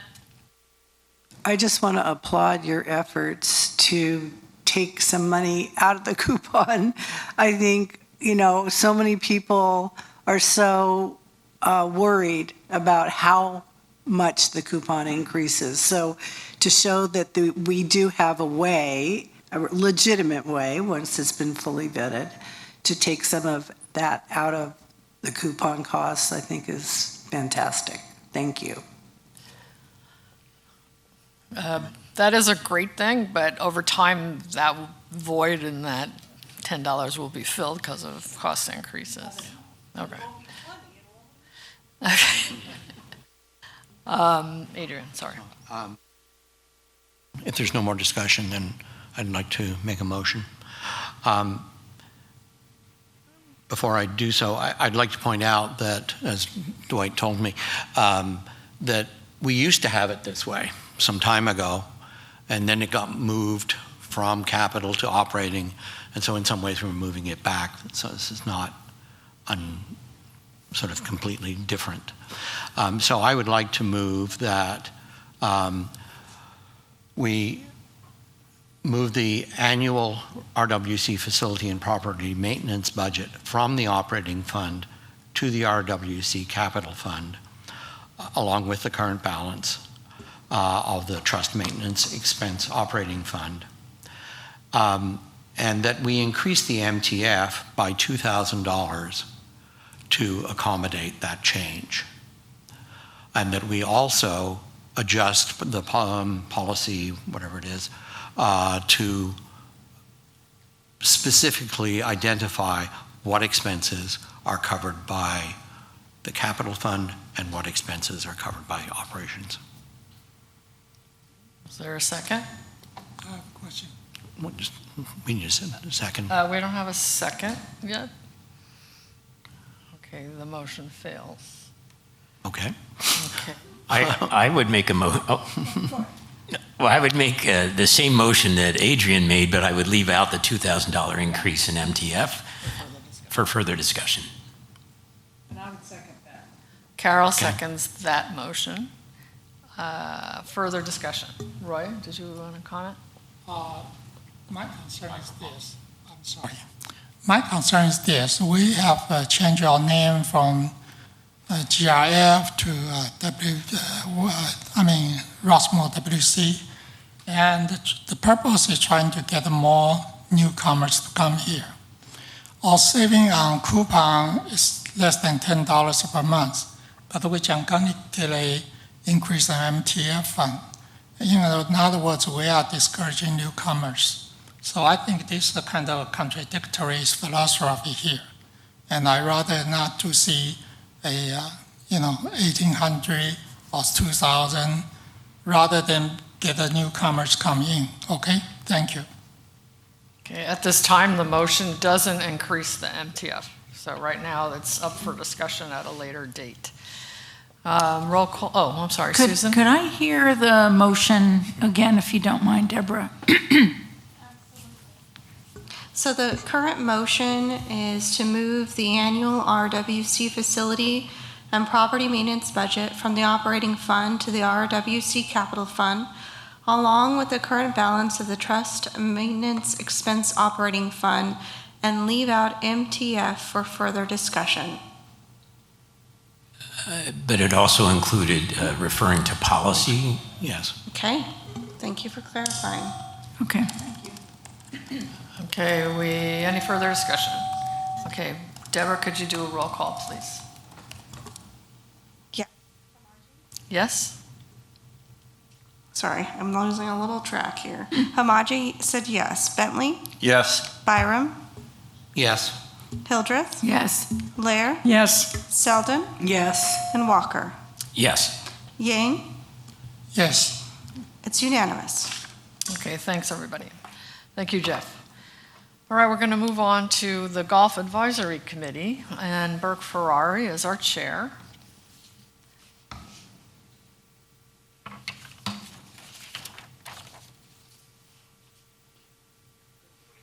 Good morning. Some good news about golf. So, let's see, 2 items I have. The membership increased slightly during the month of August, and we now have 756 members in the 4 golf clubs. At the Golf Advisory Committee meeting in early August, the statistics from the financial statistics weren't yet ready. I think they're now in your packet, but I just want to highlight a few items. First off, rounds in the month of July, 8,100 versus 6,600 the year before for the same period. Year to date, rounds are up 12% to 44,600. The golf shop revenue itself, year to date, up 26.4% to $352,000. Golf course cash receipts, this is all the green fees. Year to date, that's up 15% to $1,190,000. If you might, what's the cause for all of this good news? Golf continues to be popular nationwide, and I think in our locality. It's very affordable at Rossmore. A round of golf on the 18 hole, $30. It's hard to beat that. The course is in great condition, and it continues to be someplace that people want to play, Rossmore residents, and particularly people that come in from outside. I know when we have guests coming to play in our different events, they're always very happy with the way the course is set up. And also, weather has a lot to do with it. And this summer it's been very mild, and that, I think, year to year, that's something we can't control, but that's what's happening this year. So, any questions? Any questions for Bert? Dwight? A brief question. So I noticed that there was $25,000 worth of golf tournament revenue, which is great. Yes. It seems like, and maybe I'm just imagining this, are there more tournaments this year than in previous years? As Mark was reporting, he has a lineup of people who want to, groups that want to come and play tournaments. Are you talking about the outside tournaments? I assume that's what falls under that line item, yeah. Yeah, that's outside tournaments. I don't know exactly how many there are this year compared to prior years, but I do know that at the moment he has all of the people who played during, or the groups that played during 2025 want to come back for 2026, and he has a list of other groups that would also like to fit in. Now there's only, they can only come and play on the Monday afternoons, So there's not all that many times that are available. So that's some good news there. It might be interesting for staff to provide some, what are the fees charged for these tournaments? I don't know. You know, they have to bring in outside carts. So sometimes on a Monday, you'll see in the morning a whole slew of different colored golf carts out there on the first tee. They have to do that because we don't really have enough carts to accommodate that many people that normally come. What they charge, I'm assuming that they charge the regular cart fee at least. So they're certainly not losing money by hiring the outside carts. Yeah. Maybe we could get an accounting of that in the future. Yeah. I'd like to ask that perhaps during the budget process that we actually take a look at what might be possible in terms of increasing the revenue from the tournaments. You're asking staff. Yeah, I'm asking staff essentially that if we could have a little bit of a look at that, that might be useful. And we will be talking about golf fees shortly. Any other questions for Burke? Thanks very much. All right, thank you. We're going to move on to compensation. Carol, did you have a report? Okay, so the Compensation Committee met on August 13th. Arnold gave his monthly staff report, and our discussion centered around the benefits and programs for both union and non-represented employees. Because union negotiations are still going on, we're not going to present anything to discuss today on that. But we are making a recommendation about the non-represented employees. So I thought Arnold might want to address that a little more in detail. Yes, that is correct. Good morning. As Carol mentioned, we met at the August 13th at the Compensation Committee meeting, and we discussed the increases for medical benefits and dental benefits for non-represented employees. We received our final numbers from our broker, Willis Towers Watson, and the increase for 2026 when it comes to medical benefits will be 4.31%. It's lower than last year's increase, which was at 5.75, which is great news.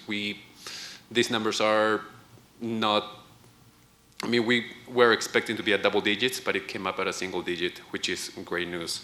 And then the increase for dental came up to be at 7%, and that's what we will be making a motion today. Any questions for Arnold? Do we have a motion? Susan? Yes. I'd like to recommend to the Board of Directors that RWC increase the non-represented employee benefit program budget for 2026 by 4.31% for medical and 7% for dental. And Carol seconds. And any other discussion? Dwight? I just want to be clear that percentage increase is based on the premiums currently paid, not based on the 2025 budget. We do, however, make some assumptions for vacant positions and for positions that may change over. So it's not a precise what we have currently, what we plan. We want to make sure we accommodate any openings. Roll call, please, Deborah. Certainly. Hamaji? Yes? Bentley? Yes. Byram? Yes. Hildreth? Yes. Lair? Yes. Selden? Yes. Walker? Yes. And Yang? Yes. It's unanimous. Okay, moving on to item 9B, planning. Dwight, can you give your overview? Well, I would, but it's sort of anticlimactic, but I'll review some things. So the committee unanimously, I'm not going to say it every time, I'll use a colon instead, unanimously recommended a number of projects. The pickleball project, the awarding of the contract to Huff, awarding a repaving contract to Silicon Paving, the awarding of a contract for the flooring repairs at the event center, awarding the contract to Vermont Systems, and awarding the contract to $125,000 for Patient 10X and Sam Bennett Media. In addition, the committee received an update from Ann Matola on the food and beverage project.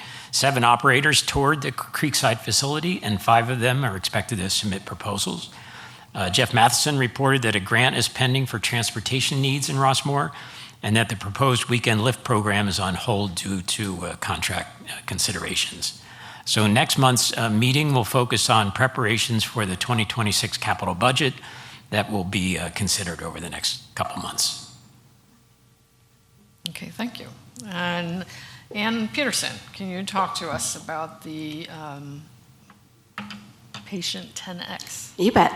So just a little background. The marketing task force recommended that we take rossmore.com and turn it into a marketing website. So that'll be geared towards our incoming potential residents as well as the adult children who help them buy. We will take all of the information that's for residents on rossmore.com and move it to a public front-facing myrossmore.com, which will also include a transactions resident services piece, which we're going to hear from Ann Matola, the system that'll be using that.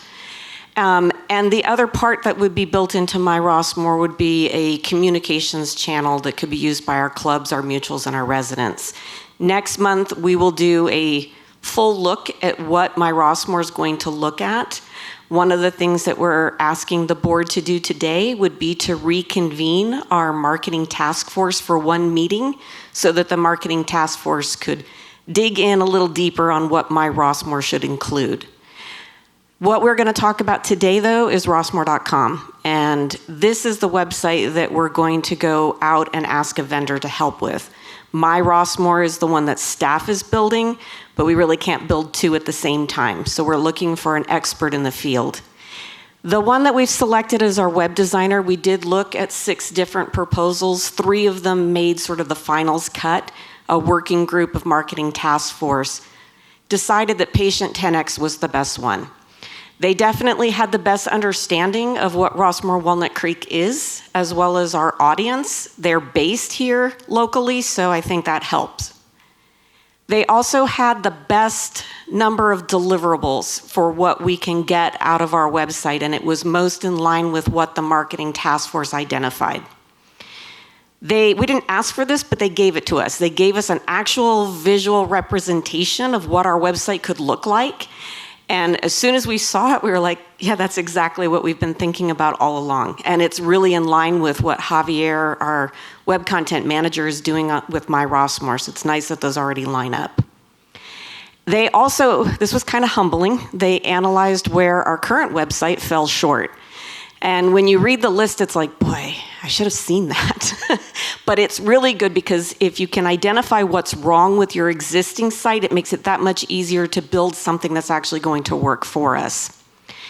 This flow chart shows you how they envision the website helping to really guide those that come to the website to sort of that endpoint. What's our action?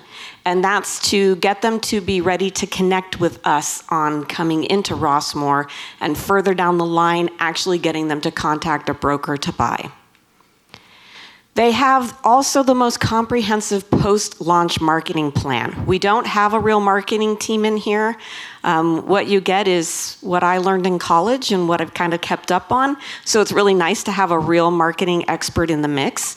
And they've already outlined some ways that we can really push our new website. And they're the least expensive. We just got lucky there. They're the least expensive proposal for the needed scope of work. It comes in at $84,500.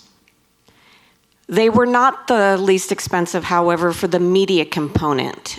For that, we're talking the photos and the videos that we need. So we got additional bids, and we selected Sam Bennett, which is also a local company. They gave us the most extensive list of deliverables for photos and video.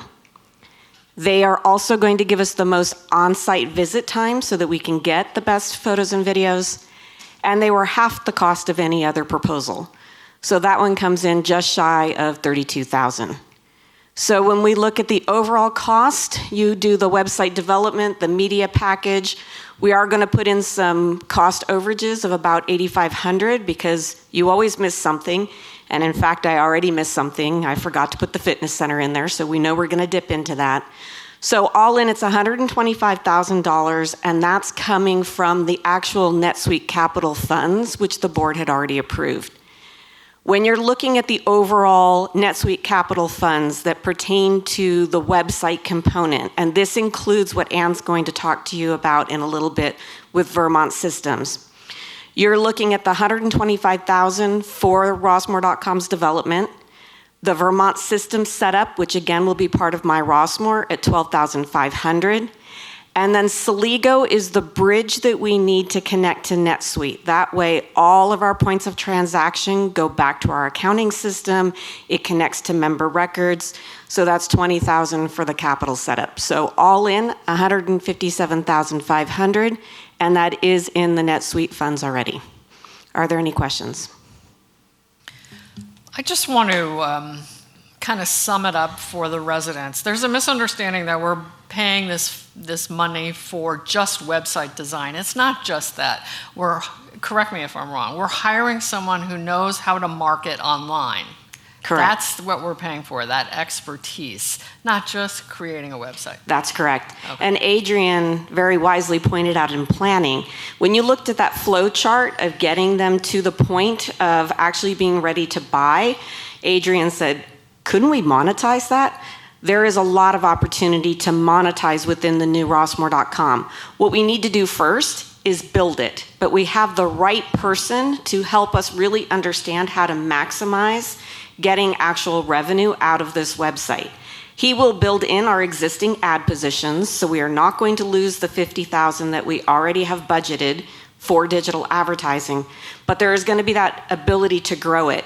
But again, everything has to come in stages. So we're going to have to pay some money up front to get that marketing expertise and the website. And then next year, once it's launched in first quarter, we will sit down with planning, finance, and the full board to discuss how do we want to further monetize the website. So we will recoup this, but again, we've got to pay up front to get that expertise. Any questions for Ann? Dwight?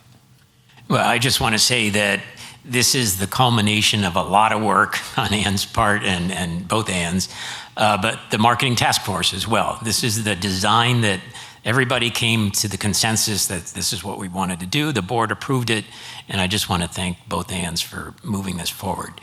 One question though, the Celigo, has that already been approved? So Celigo is in place right now with the current My Rossmore. This additional $20,000 is because we will need to connect Vermont Systems, and we're going to need to make a switch over for the overall membership transfer fee part, or not transfer fee, membership data part when we get My Rossmore up and going. But Celigo's in place. That's already part of operating, so you're not going to see any operating expenses for that. It's just that capital setup piece for the new My Rossmore and Vermont. I just don't see that as an action item to approve $20,000 for Celigo. No. So you're only looking at 125. All I'm showing you here is how all the pieces fit together. Adrian's asked this question many times. Well, if we're doing this, what else is connected? All I'm showing you is what else is connected. So the $12,500, you're going to be asked to approve that later. The $20,000, that's already built in. It's already been approved. This is just to show you what the all-in cost is going to be for the websites and for the Vermont Systems piece that's part of that from capital. Okay, although I see Jeff with his finger on. I was just saying, yeah, the only action we're asking for today is the approval of the 125 for the website designer. And the media company. Okay, thanks. Ted? Oh, I'm sorry. Did you have anything else? We are asking for the. Okay. We are asking for the Vermont Systems thing. That'll aren't we, be separately? the next item. Yes. Yeah. Okay, Ted. I would like to make a motion for $125,000 to be spent on redesigning the Rossmore.com website and authorizing the general manager to execute an agreement with Patient X10 and Sam Bennett Media. Also authorizing the reconvening of the marketing task force to provide input as necessary. Okay, is there a second? Clarification there, it's patient 10X, not X10, just so we get that in the minutes right. Carol seconds. Any further discussion? Okay. Susan. Just a quick question regarding the reconvening of the marketing task force, which I think is totally appropriate in terms of review of the website. Was that also to be considered as part of the Vermont Systems Review? No, we're just like, well, we're talking about My Rossmore. We will explain to them what the Vermont Systems is, but that's a set software platform. Mm-hmm. So you don't really, there's pieces of that, yes, but that's more of a set piece. It's going to replace our existing software. Again, Ann will talk more about Vermont Systems, but from the marketing task force side, it's just to review what's coming and then talk about what they actually want as part of My Rossmore. Doesn't mean we can give them everything, but we do want to understand what their needs are. So, not to drill down, but I'm going to ask, you're expecting the marketing task force to provide input on My Rossmore? Correct. No, we're talking about My Rossmore. So the marketing website, we have a very strong understanding of what's wanted there. Right. Now we're building out My Rossmore. We went to the President's Forum and talked to them to start getting feedback. Mm-hmm. One of the things we heard after the President's Forum was, have you given any thought to bringing the marketing task force that did all of this work to begin, to bring them back together to be sure that what we have started to build is actually what their vision was. We spent so much time on the Rossmore.com side, we didn't spend as much time on My Rossmore. So what we'd like to do is reconvene, show them what we've designed so far, and what some of the other features are that we would like to include to make sure this is in line with their vision.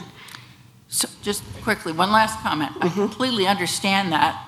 My point is that there might be other points of view in terms of the My Rossmore system that would not necessarily be represented by the marketing task force. I don't know if you could expand or have other individuals come. That's my concern. Right. So one of the things we were interested in doing by doing the marketing task force, it becomes a public meeting.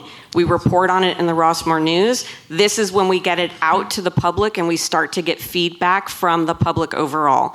It's quite possible too, I don't want to speak for the marketing task force, they could ask for, could we do a survey? Could we do feedback sessions? But I'd like that to come from the marketing task force rather than just coming arbitrarily from staff. Okay, Dwight has a follow-up and then Janet. Well, I just wanted to say there will be open meetings for the marketing task force, so the public is invited to attend. So That was my question as well. Can anyone attend? Including board. you may be limited in what you can say, but you can ask clarifying questions. Yeah. And just to reiterate, at next month's meeting, we are going to come back and do a bigger overview of My Rossmore so that you can see what we're starting to build and what some of those components will be. That way, at that point, the board can also then have a voice in what we're doing. Okay, you're talking about the board meeting next month. Board meeting. Okay. So did the motion include reconvening the marketing task force? Yeah. Okay. All right. Any other further discussion? I think we have a second. Okay. Roll call, please, Deborah. Well, certainly. Hamaji? Yes. Bentley? Yes. Byram? Yes. Hildreth? Yes. Lair? Yes. Selden? Yes. Walker? Yes. And Yang? Yes. It's unanimous. Thank you, Ann. Okay, now we'll have Ann Matola talk to us about the Vermont systems. Vermont systems. Just a little correction on this, and you'll see it in the request. The request is expenditure of $14,500 from the capital fund and 11,630 from the operating fund. Excuse me. And authorizing the general manager to execute the agreement with Vermont Systems. And this is something that we were looking to do to improve both administrative processes and the customer interface for about 4 different softwares that we have that we use for golf, fitness, room reservations, program and event registrations, and excursions. So collectively, there are all these performance issues with them, glitches. They just don't seem to have administratively, certainly, like in room reservation systems, we don't have invoicing connected with the reservation process, and it becomes very hit and miss. And those are gaps that we could close with the right solution. In fitness, we would have issues such as not being able to create waiting lists for different classes which fill up quickly, and then have automated features that could push to the resident that's on the waiting list, oh, guess what? We have availability, come on to the class. And so these are all different services that we know were available about there, but we didn't have them in any of our softwares. And golf has certain ticks with tee times and whatnot that they're all looking to improve. So what we did was we developed a request for proposal, an RFP. And the way we did this was we went with each of these operating departments to say, okay, so talk about what do you want to see in a software? Like specifically, what are the gaps in functionalities? What are baseline functionalities, and then what are gaps in functionalities? And when we sent the RFP out, it was really robust, and it had a questionnaire with all these different functionalities, and they were things that everybody had in common, like point of sale, the kind of administrative invoicing that you would have, marketing and outreach. That was a real important feature for us. And then we also had the programs offer different specific things, some of those issues like I mentioned with reservations and fitness. And so we had 4 different companies respond to this, and then we invited them to do a demonstration responsive specifically to those functionalities that we were seeking. And we had a really great group of staff that represented the IT concerns, finance concerns, communications, and all the different program area functionalities review. And there's a list of the 4 vendors and kind of comments. Oh, thank you. Here we go. That we interviewed. And so Agilicis was a really interesting company, a very beautiful product, but they're not really in the field of what we do. Ours is more recreation-based, theirs is more hospitality-based, and there would need to be a lot of custom bills if we went with that company. With Recreation Technologies, you can see the top bullet, which was the last thing they said in their presentation. They don't have single sign-on capability, and that was an eliminating factor, because we're really trying to work and connect this and work to make sure that with the resident portal, we're seeing this enhanced experience for our residents. So then we had Vermont Systems and Explore Recreation. And what we really liked about Vermont System is the breadth of what they could do. They're the only software that could do everything that we offer, including golf. And then if you look at what their support is, and Ann can talk about, they have a real robust technical support that's available to us as we build this and then the ongoing maintenance of it.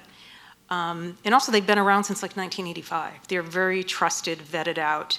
Explore Technology, they're a company that's kind of grabbed up and bought out some companies. And while they have a really good product, there were certain things that were deficient. And for us, the administrative, the reporting, and those do include things like the way we connect with finance and whatnot, they weren't really as, they didn't fulfill as many of the functionalities that we were looking for.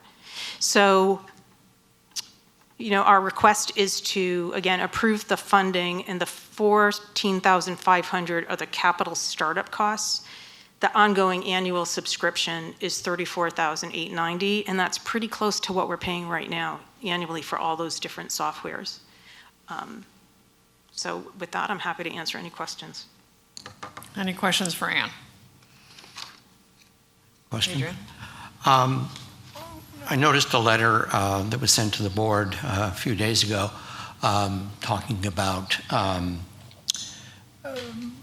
user testing and user involvement when we roll out a new system like this. And I think you've done a great job in finding a system that looks like it'll probably really do the job properly. But there's always a little tuning aspect to it. And are there plans for involving a number of residents just to sort of do that in a sort of a planned way, as opposed to Yeah, you so just roll it out I will afterwards say and- that we have a really great cross-departmental team that's working on implementation. Of course, the first phase is actually migrating all the data, getting all the back end, making sure it's working. And then I would say similar but more hands-on than what we did with the Reservation Roadshow. We want to go out and test it. I mean, there may be testing environments through Rossmore.com. Did I say that right? My Rossmore. You know, to make sure that it's actually, again, is something which is user-friendly. You know, you have a different perspective than staff does for sure, so we have to do that. But yeah, that's all part of a plan that we're trying to timeline. I would also add that's something the marketing task force will do at some level, but then it could go deeper as we test these things. Okay. All right, any other questions for Ann? Ted? I have a question, a real quick one. So on the Vermont system, we're talking mostly the membership user. Is this also going to tie into the computers at the golf course, and are they going to be on would they be on the same system for the stuff that they have to do? Yes. Okay. Yeah. And then I'd like to make a motion. Okay. I want to make a motion to approve of an expenditure of $14,500 from the RWC Capital Fund and $11,630 from the operating fund, and authorize the general manager to execute an agreement with Vermont Systems for resident services and golf software. I'll second that. Okay, Dwight seconds. Any further discussion? Okay, roll call, please, Deborah. Certainly. Hamaji? Yes? Bentley? Yes. Byram? Yes. Hildreth? Yes. Lair? Yes. Selden? Yes. Walker? Yes. And Yang? Yes. It's unanimous. Okay, thank you. Thank you, Ann. If you could also discuss 9B3, carpet and flooring. Certainly. So typically in the capital budget, in the priorities, we always have at the top 3 pavement, furnishings, and then I forgot what the third one is. But out of the furnishings are things like carpet, flooring. And so this year, originally, we had a placeholder anticipating that we would be looking at Creekside and the event center, because we want to hold off on doing any work at Creekside until we know what's happening, excuse me, with a food and beverage operator. It's a reduced request from what we thought we were going to expend, and we're looking for approval of an expenditure of $18,040 in order to replace. There's carpeting in the Darner room that needs to be replaced. It was damaged by a fire several months ago. And then the restoration of the floor in the Tahoe room. We learned some lessons last year from when we had to do some AV replacement and having to reschedule. And we were actually really successful in rescheduling almost all the groups that were in there. What we wanted to do this year, and so we've been planning it for a while, is to find out a week that we could have the event center dark. And we want to do this annually because there's usually some big system that we have to go after. And so when we asked for bids, part of the condition of the bid was that they needed to be available during this time frame in September. So we did receive bids from 4 vendors. Professional Flooring and Design, which is the company that could do both the carpeting and the flooring in that time frame. Omega Carpet and Flooring, they were only available for carpeting work and not the flooring. Wright Floor Service, they were available for the wood floor, but not the carpeting, and the same thing for Contra Costa Flooring. So with the other bids we were getting, there was no one available to do the whole job, or they were not available during the time frame. So for that reason, we are recommending a contract with Professional Flooring and Design. Okay. I will make a motion. First, is there any discussion? Questions? Okay, go right ahead. Okay, I will ask that the board approve an expenditure not to exceed $18,040 from the RWC Capital Fund for replacement of carpet and flooring at the event center, and authorize the general manager to execute a contract with Professional Flooring and Design for this project. Is there? Okay, Adrian seconds. Any discussion? I do have a question. Do you have the dates yet, since you're talking about next month? I cannot remember them Okay. off the top of my head. You're not during March- the high yeah. holidays, Yeah. right? Definitely not. Okay, roll call, please, Deborah. Certainly. Hamaji? Yes? Bentley? Yes. Byram? Yes. Hildreth? Yes. Blair? Yes. Selden? Yes. Walker? Yes. And Yang? Yes. It's unanimous. Okay, Ann, could you also go into the discussion about the pavement replacement? Certainly. This year, the board, in the priorities for capital, they set aside $900,000 for full-depth pavement replacement. Since that time, we reevaluated, and so we're asking for $878,000, and that includes contingency for full-depth pavement replacement in awarding the contract to Silicon Valley Paving. The map that's displayed shows the 4 sections of road that will be addressed this year, and so there's Rossmore Parkway, the southbound lanes between the entry gate and Golden Rain Road, Golden Rain Road between Rossmore Parkway and Tice Creek Drive, Golden Rain Road between entries 6 and 15, and Rockledge Lane.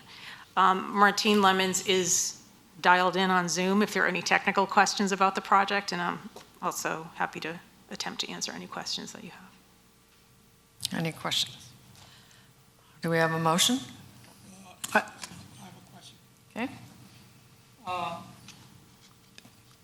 I'd like to find out the entrance C of Tice Creek. Its driveway is a very small driveway. If you put, when the raining days, you will see the pavement looks like letters. There's some earth movement under the sea. And you have a deep, full deep pavement replacement. Can we just including the sea in there? Because the sea definitely entitled to be fixed. And there are only 4 houses in there. Is that on the scope? No. Deborah, can you see if Martine can respond to that? I hope you can hear me. There it is. Yes, we can hear you. All right. Do I understand correctly that you are talking about inside of entry C on Tice Creek? Yes, it is from the Tice Creek into the entrance C. It's only 4-car garage, and it's very small, but under the pavement, there's definitely some kind of a structure, earth movement. Everything inside an entry belongs to the mutual, so that would not be part of this scope. Can you also contact with the mutual one? Because this is such a small one add-on, it should be able to work out very easily. It sounds like it's mutual responsibility. So, all right, any other discussion? Roll call, please, Deborah. I don't think we made a motion yet. There's no motion yet. on that. I'll make a motion We need a motion. that we approve an expenditure not to exceed $878,000 from the RWC Capital Fund for the full-depth pavement replacement project and authorizing the general manager to execute the contract with Silicon Valley Paving, Inc. for this project. Okay, Ted I'll seconds. second. Any other discussion? Roll call, please, Deborah. Certainly. Hamaji? Yes? Bentley? Yes. Byram? Yes. Hildreth? Yes. Blair? Yes. Selden? Yes. Walker? Yes. And Yang? Yes. It's unanimous. Okay, we'll move on to, thank you, Ann. You're welcome. We'll move on to item 11A. Jeff, can you address the fees? Yes, so on an annual basis, before we enter the budget discussions, we try to present to the board and the finance committee a review of all of the fees that are collected from the various departments for services. This year, we have a few recommendations, but within the presentation, we go over kind of all of the fees. So just because we're addressing them doesn't mean that we're recommending an increase. but the board has an opportunity to ask questions and certainly make any recommendations in addition to what we are recommending. So we're going to go department by department. The board can either wait until the end and make one overall recommendation, or you can do it by department as we go through, whatever your pleasure is. The next steps would be we would incorporate these changes into our projections for revenue for the 27 operating budget. So I believe first up is Tom Cashon. Good morning, board, and good morning to the one resident in the audience. Thank you for staying. We have to recognize that. I thought everybody was here for me earlier, but I guess not. Okay, so we'll start with, do I have a clicker? Here we go. Okay, so again, I'm Public Safety Director Tom Cashon. And off to the left, you'll see those were our rate increases that the board approved last year. So RFID tags, they went up to $25. RFID renewal went up $15. And the golf cart permit went up $15. So over to the right is the start of the new proposed fee increases. So for 2026, the Rossmore Walnut Creek, Rossmore Property Management, Contractors and Realtors RFID is currently $25 for new, and we are going to be proposing that it goes up to $35 for a new RFID and $15 renewal annually. It's currently $15 for a renewal as well. Then also for a new ID card, this is for caretakers, non-owner, is currently $15. We are proposing that that goes up to $25. And just to back up, you may wonder, where did I come up with these numbers? I did go look at some other communities to see what they were charging for similar things, and that's how I came up with a lot of this stuff, as well as you'll see some things for staff time. Hey, Jeff, can you slide that up? We'll see the bottom. It's not there. Oh, you can? Yeah. All right. Okay, so moving along. The replacement ID card, this is brand new. We currently don't charge, thank you, for a replacement ID card, and I am proposing that we do because this does cost staff time, and these cards do cost money. So for resident and non-resident, it is $25 if they lose their card. However, it's free if the card wears out or is worn, unreadable, or the card was stolen. We will require a Walnut Creek PD report to prove that it was stolen. I went to high school, and I remember always telling people that, my teachers, that my homework was stolen, and that just doesn't really true. So anyways, moving on. Replacement RFID for residents, second vehicle and all others, currently it's $0. Replacement is now going to be $25. Construction contractor RFID, non-RWC. So this is brand new. This is a completely new idea. Jeff asked us to think outside the box, and so I did. I receive inquiries a lot of times from contractors who are working in Rossmore who do not want to wait in line in lanes 1 and 2. They are contractors that residents hire on their own. They're not RWC or RPM contractors. For them, they are actually required to get RFID. These are the ones that are private, that go out and do different things for the residents. Oftentimes I get requests of, how can I get an RFID? And this is one way of doing it, because other communities do this as well. So that would be $200 annually, and then any additional contractor vehicle would be $50. So if it's ABC carpeting or something along those lines, and they have 4 other vans, the first one would be $200, and the other 3 would be the $50. Digital copy of Securitas report. Again, these are new fees. We do not have these right now. We receive requests from insurance companies for different reports. Mainly, it's accident reports. We get a number of these. It's not like overwhelming, but we do get a number of these. We do not charge for them. Most police agencies do charge for these kinds of reports. We do not, and we should, because it does take staff time to research these, present them, and send them. So for a digital copy of Securitas report would be $20. A hard copy of Securitas report would be $25.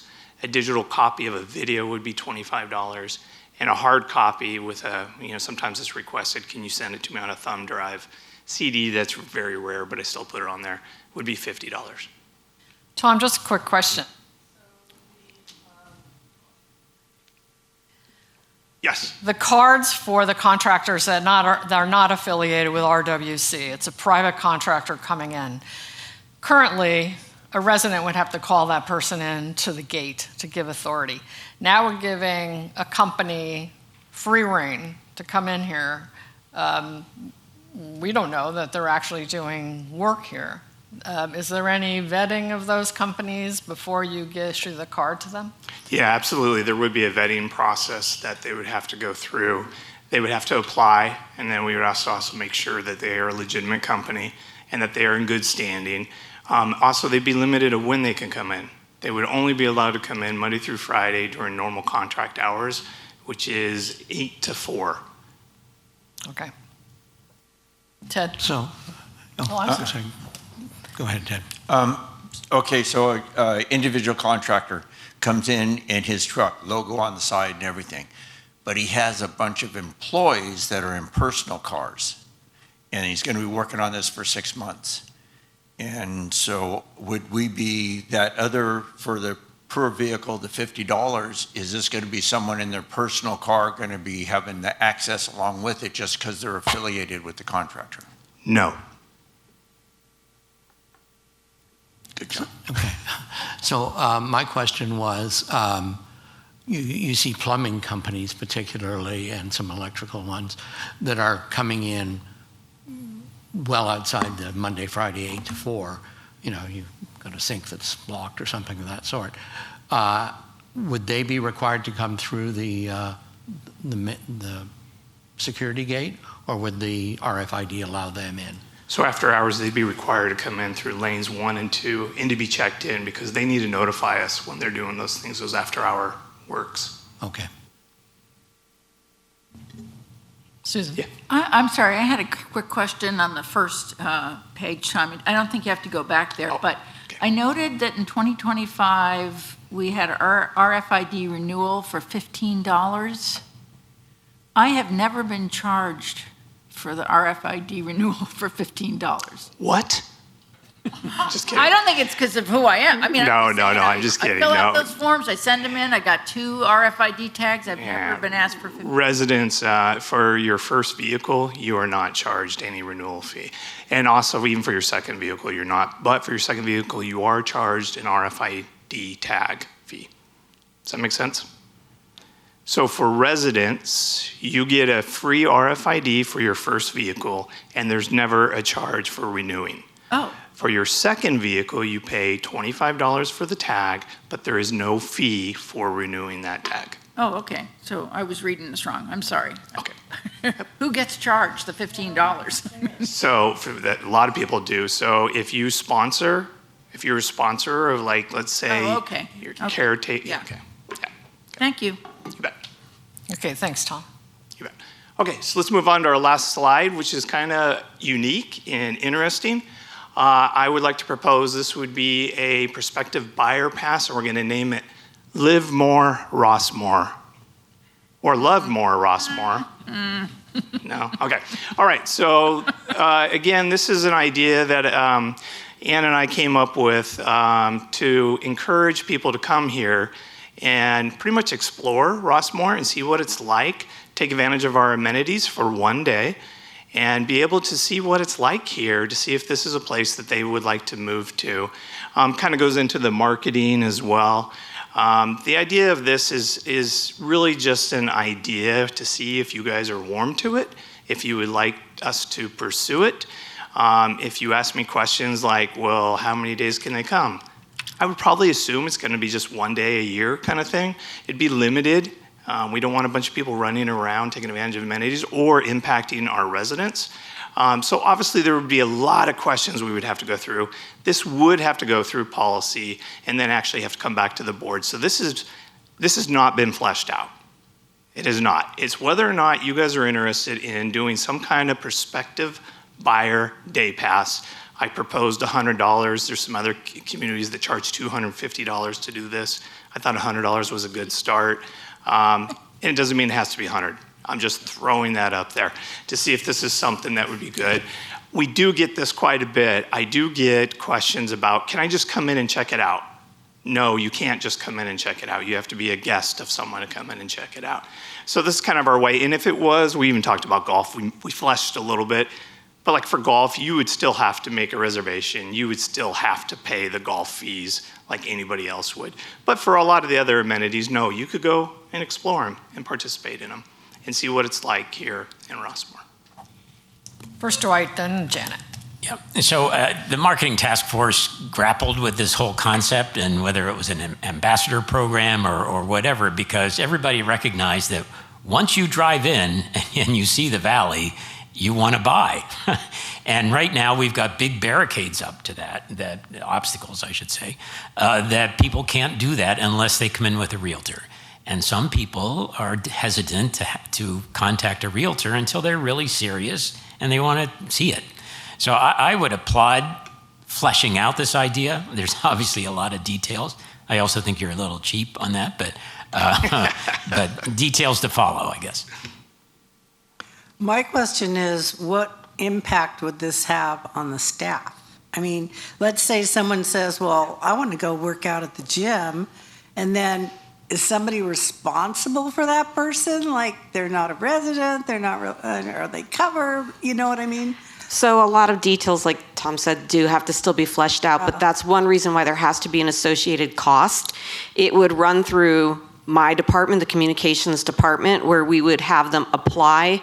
We would be screening, working with security to make sure they get a gate pass, making the connection through golf. Again, there's going to have to be a limit to how many can come in per week because of staff time. So this is all of these details we have to flesh out at the senior staff level. We'll bring it back to policy as an actual policy, and that's where we can start to vet those individual sort of items. We're just trying to find out, are you interested in this? If yes, then we go do the research. Yeah, I'm just worried about the staff time. Okay, Ryan. I think this is not very friendly. And just like Walker said, we would like more people to visit here. And it couldn't be too many. And the $100 per day is very unfriendly. And you also have a lot of administrative costs going to be added on too. So I do not think that's a good idea. Okay, thank you. Can I ask a question about that, Roy? Are Sure. you saying there should be no fee, that we shouldn't be paying for staff time to do this? Or are you saying lower fee?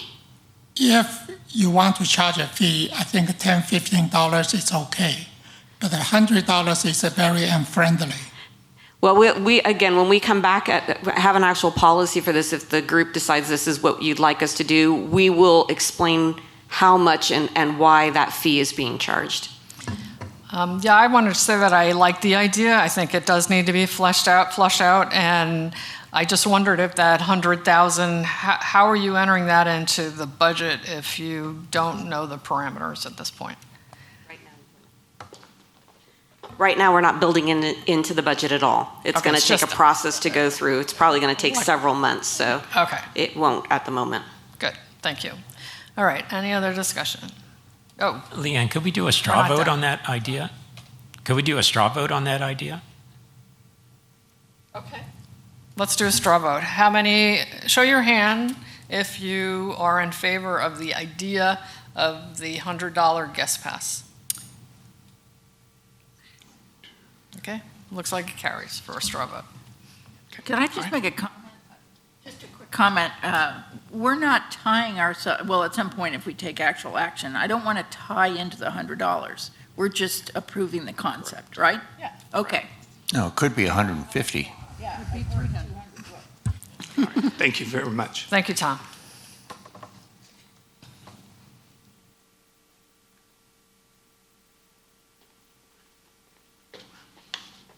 I believe I'm next.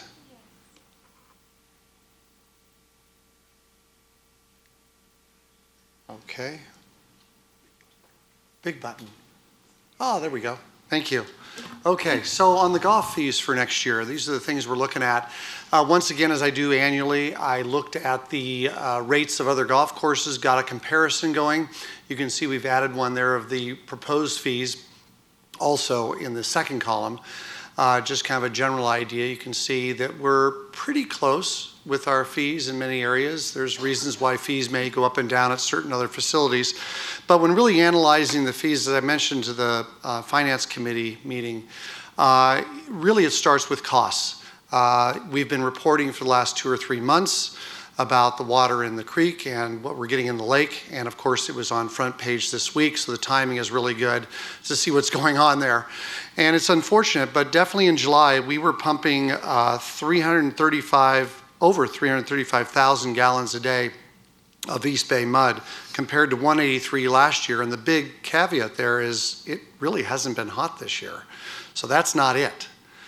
We've seen a large drop in the water that's coming from the air conditioners, and we've known this for years. We've talked about it in board meetings, committee meetings, and things like that, that this day would come, and it appears it has. There is a significant drop to the point where we're not drawing the water, so it's got to come from somewhere. We're probably going to spend $100,000 more in water this year.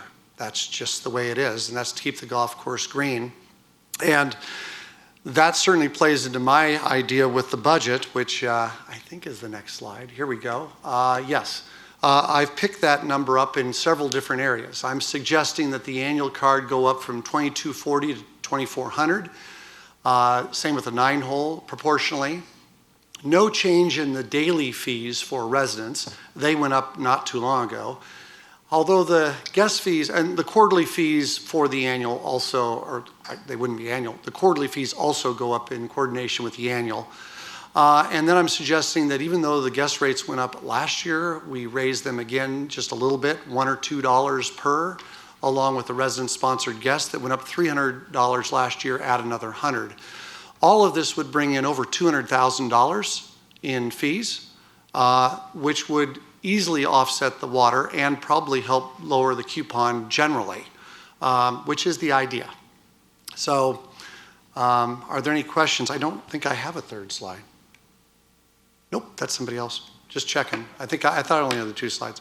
Are there any questions about those suggested fees? I think these are ones that we can manage and will not be too difficult on either the residents or the guests, but they're needed for us to keep up with the impeding costs that are coming our way. I have a procedural question.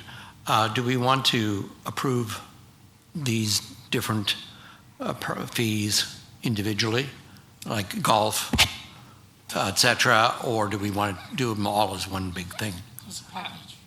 I thought it worked out pretty well in finance to do all of them at once. Okay, fine. Okay. Dwight. Mark, I don't think you were here. We were asking to see perhaps a tournament fee schedule, and I didn't see tournament fees in any of this information. So when we talk about tournament fees, usually that column is reserved to outside events. Is that what you're talking about? Yes, the Monday golf tournaments. Right. So we are going to be above our budget this year, it appears, in what we're collecting at the end of the year. With these changes, because we go off the guest fee in the high end, it will be higher again. I mean, we'll collect more money next year also, because instead of collecting the $58 fee, we'll go to $60. So everybody will be charged $2 more, anybody that's an outside player during those Monday events. Really good news. I mean, I don't know if the board's aware of this, but our outside events are going extremely well this year, to the point I have people who are participating in those events, they're asking for outside events. I don't have any possible way of doing that. I can't expand that program because we don't have the facilities. But know that we are doing a good job. The staff's doing a good job. We are hitting on all cylinders, but there's a finite number because I don't have any place to put a tournament. But it will go up because the fees are going up. Right. So what I hear you saying is that players in those tournaments pay the guest fees unless they're a member. They are charged the highest fee that we can do, which would be the $60 next year. Got it. Thank you. Ted? Just a comment that on the most expensive I buy my golf on a quarterly basis instead of playing yearly. But on the most expensive one at $400 for the quarter, that means it's going up $1 per round for me. You know?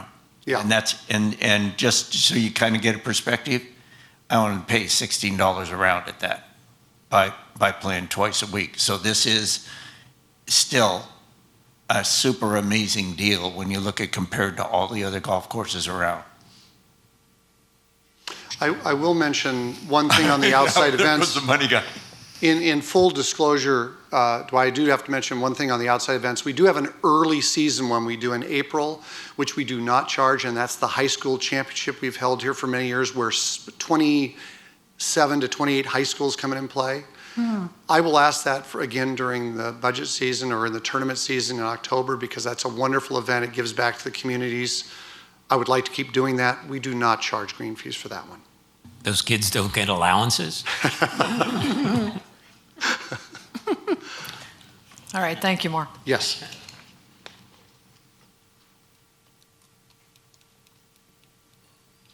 Great.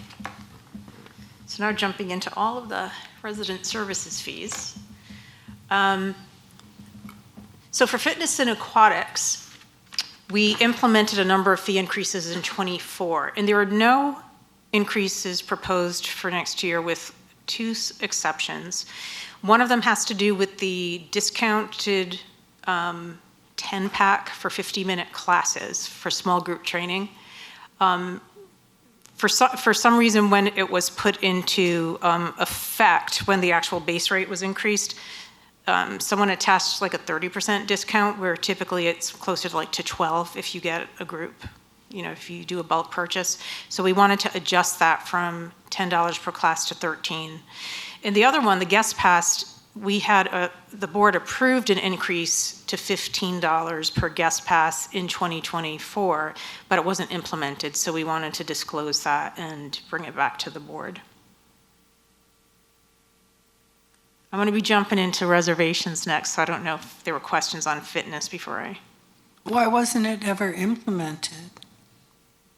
An administrative oversight. That's the best explanation. Yeah, okay.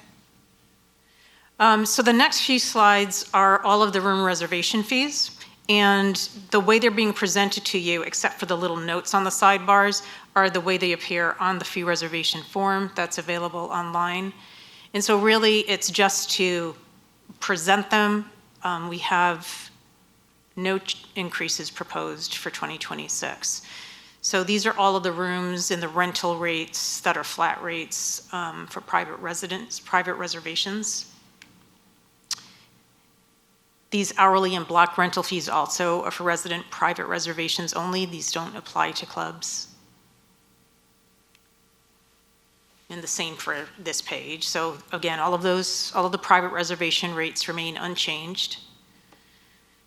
And then for the picnic site fees, once again, so it's the flat rate regarding, regardless if you're a private or a club.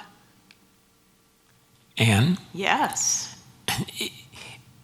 I have to pay $25 to go to a picnic table? Mm-hmm. That's Couldn't these be no fee, no service things? The board certainly could recommend that. It would seem to, is there a lot of staff time involved in? Yeah, tell us the preparation for a picnic. So generally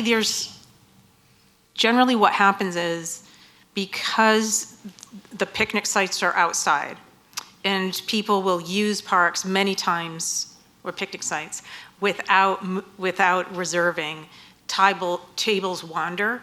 So it's not every time, but we do like to make note of when they are to make sure the tables are situated in the right place. But it's not close to what room reservations are, so it's minimal. I would defend that, having made reservations like that, where you have a specific site, and in the past, you would go to that specific site and there'd be no tables. Yeah. Because people had put them all over the lawn or moved them to another site. So there is a justification for ensuring that your your event is going to be set up the way you want it set up? Well, I would just voice the other side. I can go to a number of rooms and it's no fee, no service. And if I require, picnic tables for 50 people or something, that's a different deal. But if I have what we want to do is have places for people to gather. And to me, that list says I would think harsh. that a fee you can correct me if there are labor issues, but dollar is the key. Sandy Glen Park really doesn't have that much movement. But dollar definitely, I think if you're going to reserve it, you want tables there. You want it set up the way you want it set up. Sportsman's Park, I don't know, but Shady Glen, maybe not. I don't know. This really is purely a policy decision. If the board wants to make picnic grounds a no-fee reservation process, we would still do the reservations. You still have to book them to secure them. But if you want to make them so there's no fee, that's your decision. It takes away some limited revenue that goes towards the operation. There is obviously labor involved in moving tables, dumping trash, doing some things in the parks that would still continue, but it would just be a room, or not a room, a facility that there is no cost to. Yeah.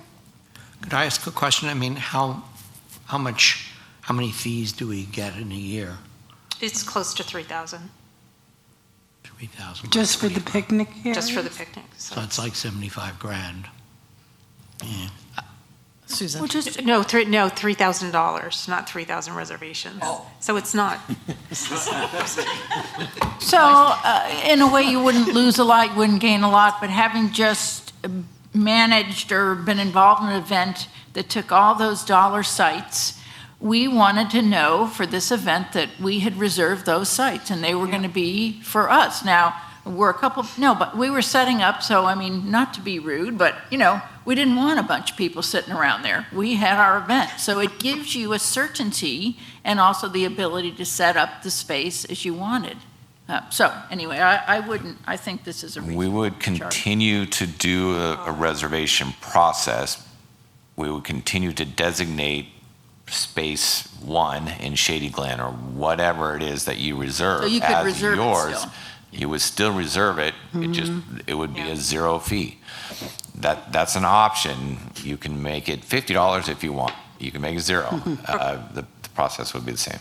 And can I just ask a question? Because if it is treated as no fee, no service for consistency and lack of confusion, no fee, no service, we still reserve it. If you want the service, like if somebody wanted to say we want to make sure it's set up, or some groups want us to post a sign to say it's reserved, typically we just don't do that automatically. Maybe that's when it can trigger the $25. Okay, Janet, then Ted. I would like to split it. I would like to charge for dollar, and I would like to see Shady Glen and Sportsman be zero. Just to be devil's advocate, so say you don't charge for Sportsman and a group comes in and their garbage is excessive. Yeah. We've seen that. It's a mess.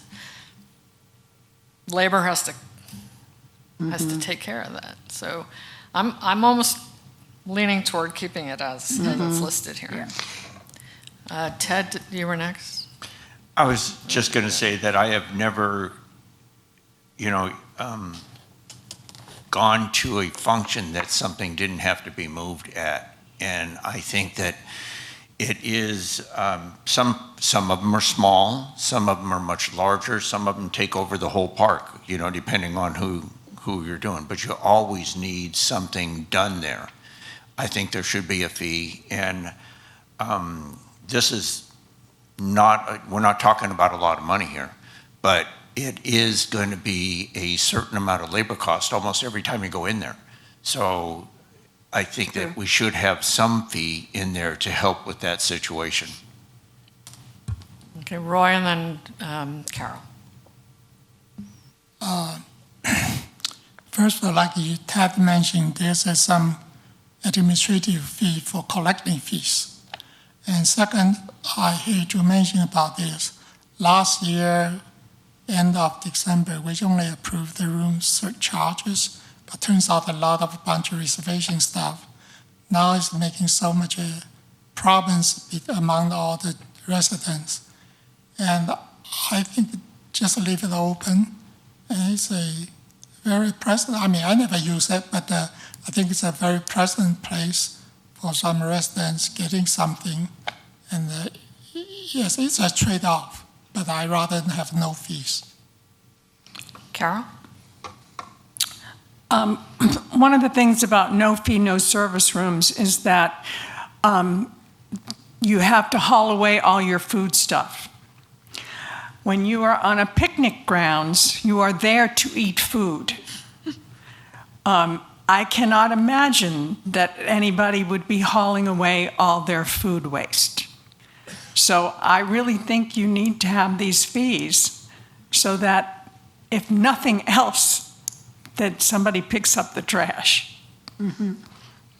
Are these the current fees right now that you charge? Yes. Yeah, okay. Yeah, it's not, And you they're haven't had unchanged. a lot of complaints or anything? Are you raising your hand? Define $3,000 complaints. item, we should move on. Yeah, you have a very big agenda here still ahead. Can I go next slide? Okay. To Stop me. keep rolling. All right, and so again, community rooms, these were added at the end of last year with our no fee, no service rooms. And again, no changes to those. And then these are the other types of fees that are charged, the service fees, portable sound, and the little notes have to do with explaining the deposit and explaining the plug and play program that we have that actually was an idea, I believe, from Dwight, and it's absolutely been implemented with all the clubs, and it's working really well. So again, no changes to room reservations. For the excursions, that fee was increased last year by $1 per transaction. So the handling fee is now $8 per transaction for all of the trips and tours and whatnot. And then in the last section of the facility RV lot fees, which were increased in 2024, and there are no changes proposed. I think Dwight has a question. So excursion gross profit through July is $31,000. And I always thought that we were trying to cover our overhead in the excursion department, recreation department, through these fees. At $31,000 through 7 months, are we really covering our overhead? So we do project that it'll be closer to 70,000 by the end of the year. There's a little bit of, you're seeing things which are packages which are purchased now, which they end up signing up for later. Right. So it's a little bit of a seasonality thing that gives you a head fake on what the numbers are doing. But we should end up close to 70,000 to the good. Okay. One quick question.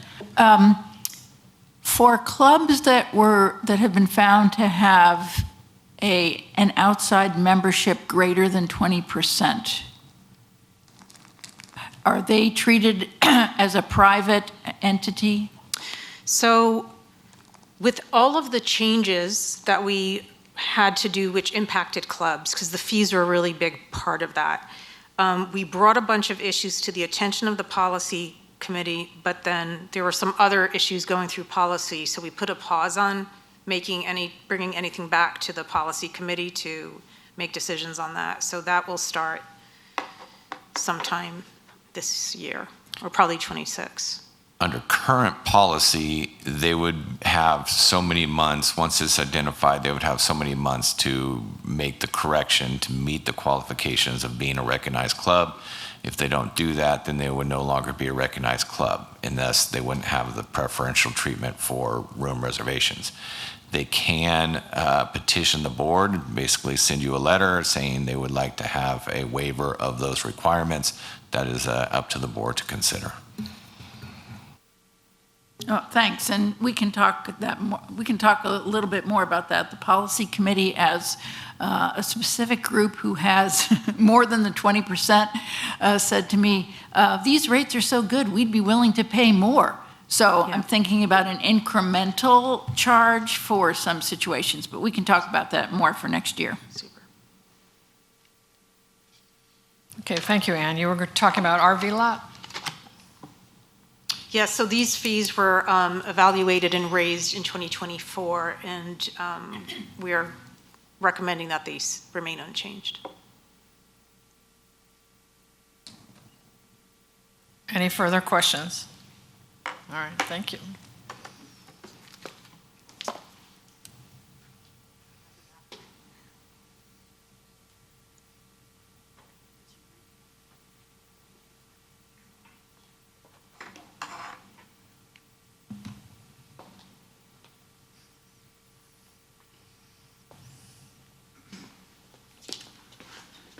Good. Still morning, board?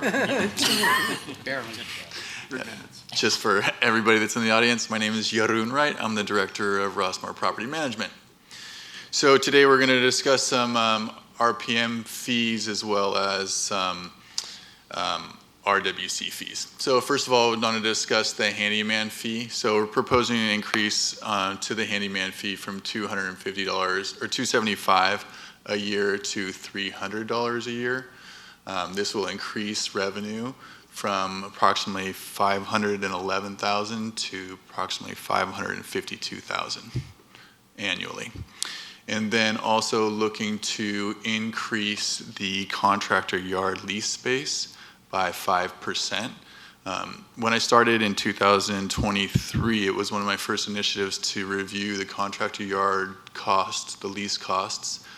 In 2023, we were at 75 cents a square foot annually, and in 2024, we made a 100% increase to $1.50, and then in 2025, we had another 25% increase to $2 a square foot. So this year, I am proposing a 5% increase, which will take revenue to $52,222. Is there any questions or concerns on those increases? Dwight? And what is the competitive market rate? Current market rate for a non-energized gravel yard is between $3.10 and $3.48 a square foot. So where are we? 210? We are proposing to be at $2.20. So why wouldn't we be competitive with the outside world? These are contractors providing services for specific projects that have costs to them. And one of the costs is a rental yard, you know? That is true. So it's exactly the same question you asked me in 2023 and why we got the comps at the time. So it's a great question, Dwight, and my response to it is that when we increase the expenses on the contractors, they will in turn increase their costs to the end user, which is our members here in Rossmore Walnut Creek. So although we are below market rate, we are still providing a service to them and to the membership, because the majority of the contractors that are utilizing the yard space also provide us some 24-hour services. So like Warner Tree Company. Just 2 weeks ago, we had a tree come down at about 3 o'clock in the morning in 3rd Walnut Creek Mutual. It landed on a carport and blocked 2 cars in. Warner was on site within less than an hour and had that tree cleaned up by that morning, and those vehicles were able to move out of that carport. So having those vendors here on site is actually a huge benefit for the valley. So that's what my thought process on the whole situation. But of course, I will follow the direction of the board. If I could just rebut what you said, by not having higher rental, we're actually asking all the residents of Rossmore to subsidize these contractors. And yes, there is a benefit to some members by these contractors, but not everybody. So my point is that we should be, and it's not huge, it's more than $3,000 for picnic sites, but we should be charging market rate because that benefits, that reduces the coupon. And that's what we like to do. So, and then the only other caveat to that is that we continue to increase these rates, right? And we do have some of these contractors participate in our marketing and in our advertising, and they have made it clear that the costs are going up, and if they continue to go up, they may have to pull out of the marketing portion. So there's some ramifications of driving their costs up as well. But again, if you'd like me to go back to the board or go back to the drawing board, I'd be happy to. Ted. So, to your point, Dwight, if I was running a contracting business and I have a lot outside and I have a lot inside, and you're going to charge me the same prices I'm paying outside, I'm moving all my trucks to the other lot. Then when you call me, I will be a 2-hour wait just to get in the gate to come and take care of a situation. So I think that it's just my own personal opinion. We need to be below the market to make us attractive, to keep the people close. We might have maybe 5%. I can go with that. Maybe that's not right. But we need to be below the market to keep those contractors here, to keep them ready for any emergency we need with all of their equipment. It doesn't mean the people are here. They got to bring the people in, but they don't have to go get those trucks and drive them in. So I agree with you, Ted, but at 60% of the market rate, you know, in my opinion, we should be jumping this up 20%, 25%. Not to go to full market rate, but to have some discount that benefits. But we're just woefully below market rate. So let me ask you this. Where do you think the point is where they would say it's better for us to only have to pay for the outside lot and keep all our equipment there? There's going to be a point, even it doesn't have to be the same, it could be less, but even if it's less, you're going to say, you know what, this is... So my answer is going to be 100% pure speculation, but I would imagine it's probably somewhere around $2.75 a square foot. Hear, hear.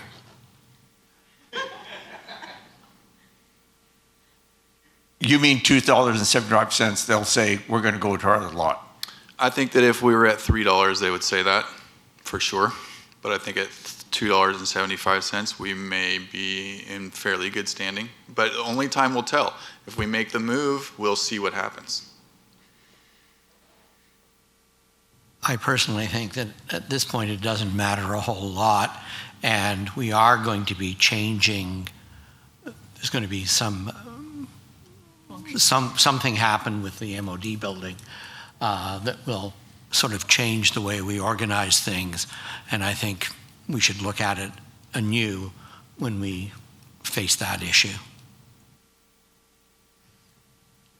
I like to see decreases or revenue that can decrease the coupon. And if anybody else is with me, I'll make a motion that we go to $2.75 a square foot for these corporate rental yards. Is there a second? Anybody have a second? I'll second it for the sake of argument. So tell us again, you're thinking the breaking point is $2.75, but we're at what? With a 5% increase, we would be at, I think you were right, actually, Dwight, I apologize, at $2.10, not $2.20. That would be a full 10% increase, so I apologize. You're correct. Okay, there's a motion. Any other, and a second, any other discussion? So I'm just a little confused. Is that per month or per year? Per year. What's the exclamation? What's the? Okay. Small amount of money. Ted, you had a comment?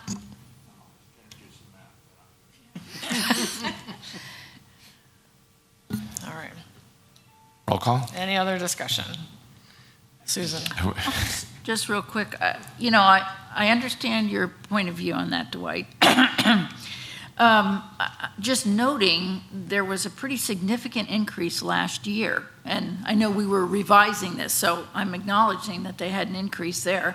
And, you know, I think going up to 20%, as Ted was saying, You know, I mean, we want to have we would like to keep some of these folks in here. I think it's the benefit of all the residents and our RWC, RPM, if they're in here. So, I mean, I'd be willing to try to consider something a little bit more than the 5%, but I'm not doing the math in my head to figure out what that would be. 275. Okay, you have a motion and a second, not to be pushy, but we have other items.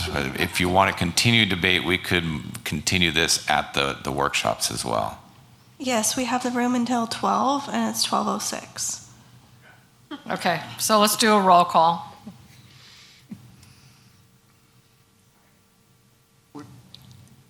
The motion is for The motion is 275. for- Yes. Hamaji. 275? Yes. The motion is for 275. You got to vote. Okay, yes, yes, sorry. Yes. Okay. Bentley? Yes. Byram? No. One moment. Hildreth? No. One moment. Blair? No. No. Selden? No. Walker? A resounding yes. Yang? No. It fails. Okay. All right, thank you. Okay, thank you. Next, we just want to go over member records fees, which were increased by 10% in 2025, so look to stay flat for 2026. And same thing with resales and alterations. We had a 10% increase in 2025, so looking to stay flat in 2026. Any questions on those two? Those fees are.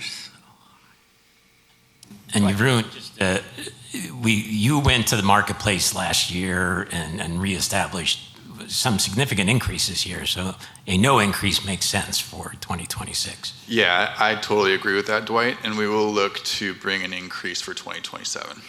So hopefully what we would look to do is not increase every year, but increase by 8 to 10% every other year. So we have that increase, but it's just not annually.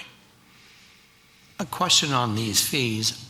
I mean, these are to recover our costs.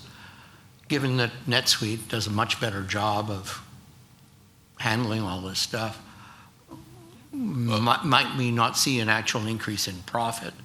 In effect, excess revenue on this already? Yeah, so we may see some excess revenue from the new NetSuite implementation. So just remember that the revenues from resales and alterations and member records, which are both profit generating streams, offset the non-profit generating stream of the building maintenance. So both of the generating streams from member records and resales and alterations 100% counteract the negative stream from building maintenance.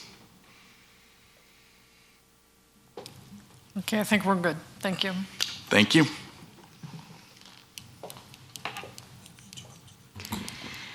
Okay, so for communications, this is the newspaper revenue. Subscriptions, we base our rates on what it costs to mail them.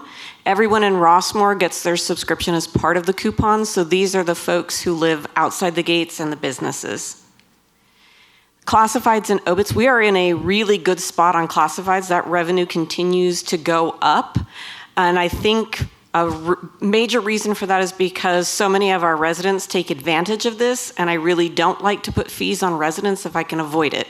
So I'm saying that we keep our rates the same for 2026. Legals is different. So the way that a legal ad works is it has to run in a printed newspaper in the county. So what I do is I track what the other printed newspapers are charging, and I make sure ours is 10% less. And we continue every year to almost double our legal revenue because of that. Our display ads, we were projecting to increase our rates in October by 50 cents per inch, but we ended up with a press increase in June. So I triggered the rate increase in June instead. And that will carry us into next year. And again, we continue to monitor what does the printing press cost and what do the other newspapers charge to determine our rates. When we did go up, usually you anticipate about a 10% decrease in advertising. We've actually gone down 15% this year. I think that has largely to do with losing a lot of our contractors. Where we're hearing is they're getting stuck to it with the tariffs for supplies. So unfortunately, advertising is a soft expense for them. Digital ads, I'm keeping this flat for now because we are going to come back to everybody next year and start talking about how to better monetize the website. So I don't want to do anything different until we've had that conversation. Our all-around Rossmore guide, that's our new magazine that we put out last year. We are going up we went up slightly for 2025. That's because we're increasing our print costs. We're going to a better quality of paper for that. What the 2026 rates are going to be, I want to hold off and see if our market stabilizes. Right now, I don't think I could charge the advertisers more. It was a little harder to renew the magazine this year, so I want to judge that next year. This gives you just an idea of what the other local weekly newspapers are charging, so you can see where we are in line with them. And this shows you the revenue we're bringing in from our top advertisers. You can see year over year that those numbers are really growing. The reason is because we're diversifying. We're getting them to advertise on the bus, in the all-around Rossmore guide, online. You want to diversify just in case the print paper ever goes away. We have them in other areas so we can keep them. And then this is our total revenue. Again, we continue to climb. I do think that we are finally at our peak. Unfortunately, the economy probably means we are not going to be making much more than $1 million in ad revenue per year. Any questions? No. Thank you very much, Ann. Adrian, what's the new name of this? Amenities usage fee. So the facility usage fee or now the amenity usage fee. Last year there was significant discussion at finance on how should we calculate that fee, what is it based on, and also where should the revenue from that go. At the time, to come to $112 per lessee per month, the calculation was based on the membership transfer fee at the time, divided by the average number of years an owner is in Rossmore, and then divide that by 12 to get a monthly fee, and that's how we came up with $112. The Finance Committee last year discussed potentially moving the revenue, since it was based on the membership transfer fee, to the capital fund. The recommendation from staff and concurred with the Finance Committee was to keep the revenue in the operating fund, but move it to an amenity fee, and that it be based on the monthly coupon minus Comcast, because that's already paid by the owner, divide by 2, and you get the amenity usage fee per person. Based on that formula, it would be approximately $145 per lessee per month. Any questions? So the 145 is per person. 2 people rent. It would be double, right? All right, good. That's per lessee. So as a part of the marketing task force, we always said, geez, say exactly what it is. And so I don't like FUF, and quite honestly, amenity usage fee I think could be better as the lessee amenity fee. Because when people see a amenity usage fee, is that for all residents? Mm-hmm. No, it's only for lessees. Mm-hmm. It's a laugh. Depending on how you want to pronounce it. The other thing I want to propose is for consideration, we say it's small at this point in time and it could grow. And corporate ownership is not huge yet, but corporate owners of leased units bypass the MTF. Yep. And that is a risk for us in the future. And it's just something to keep on the radar for future. Mm-hmm. True. Do we have a motion on the fees or further discussion? I can move that we accept the fee schedule as presented. For the lessee amenity fee? No, for the whole thing. No, with the name change. Oh. Sorry. In your motion, can you add the change of name? Oh, okay. So I move that we accept the presented usage or fee schedule, and that we change the name from the facility usage fee to Okay. Is there lessee amenity usage fee. I can second that. Okay, we have a second. Any other discussion? All right. Roll call, please, Deborah. I'm going to restate this just to make sure we've Please. got, Yeah, I right. had it correctly written down, because the name was one thing earlier.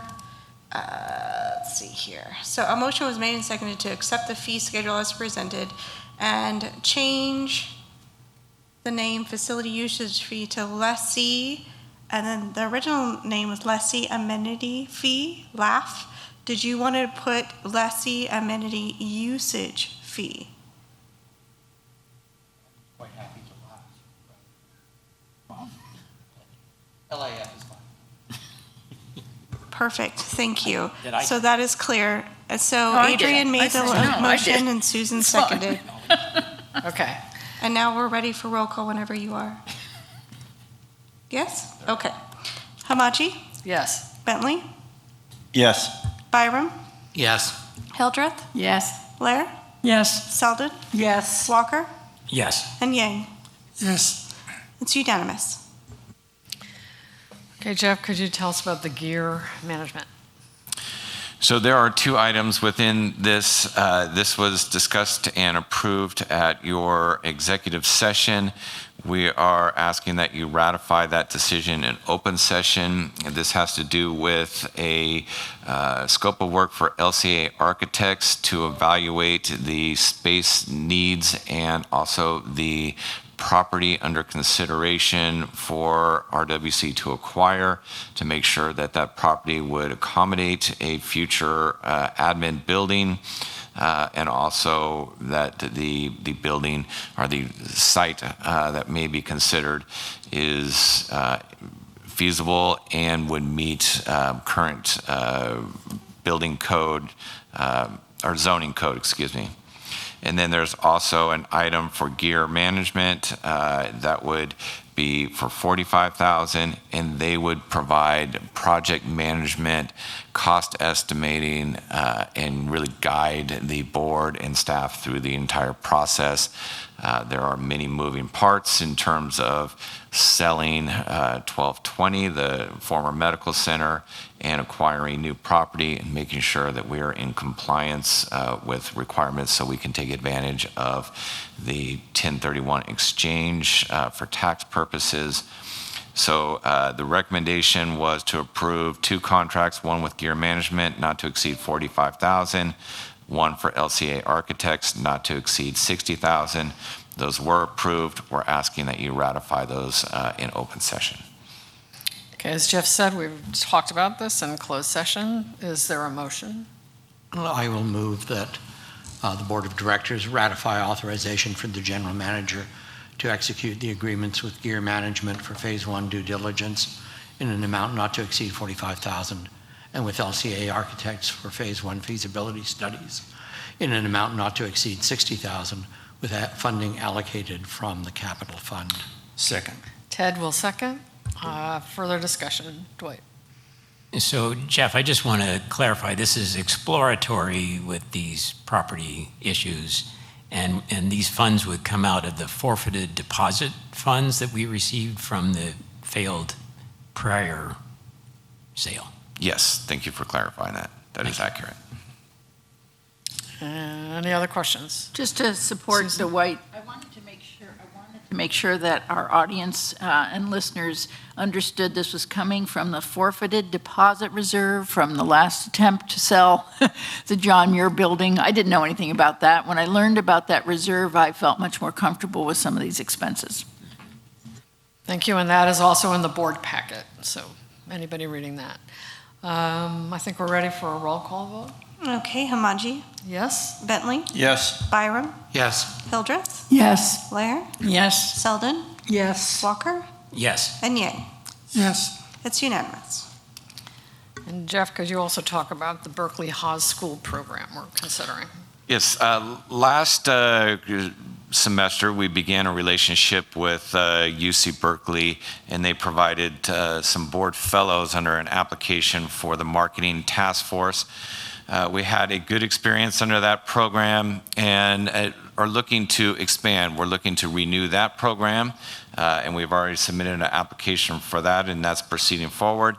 But there's another program that the Berkeley Haas School of Business supports, and that is the 3Cs, the Social Sector Solutions Program. And what this is they provide to the client up to 900 hours of consulting services for a specific scope of work or interest. What we are proposing is to utilize these resources to help us with some specific areas related to our management services for the mutuals. Those include our escrow process, our inspections for resales and alterations, and our delinquency and collections process. Currently, we provide these services across all of the mutuals, and everyone has a slightly different process. As we're doing the management agreement, we are looking for ways to standardize services, streamline services, and this is something that we can certainly use outside support to implement as we go through. So what the process would be, we would submit the application. There is a $25,000 cost.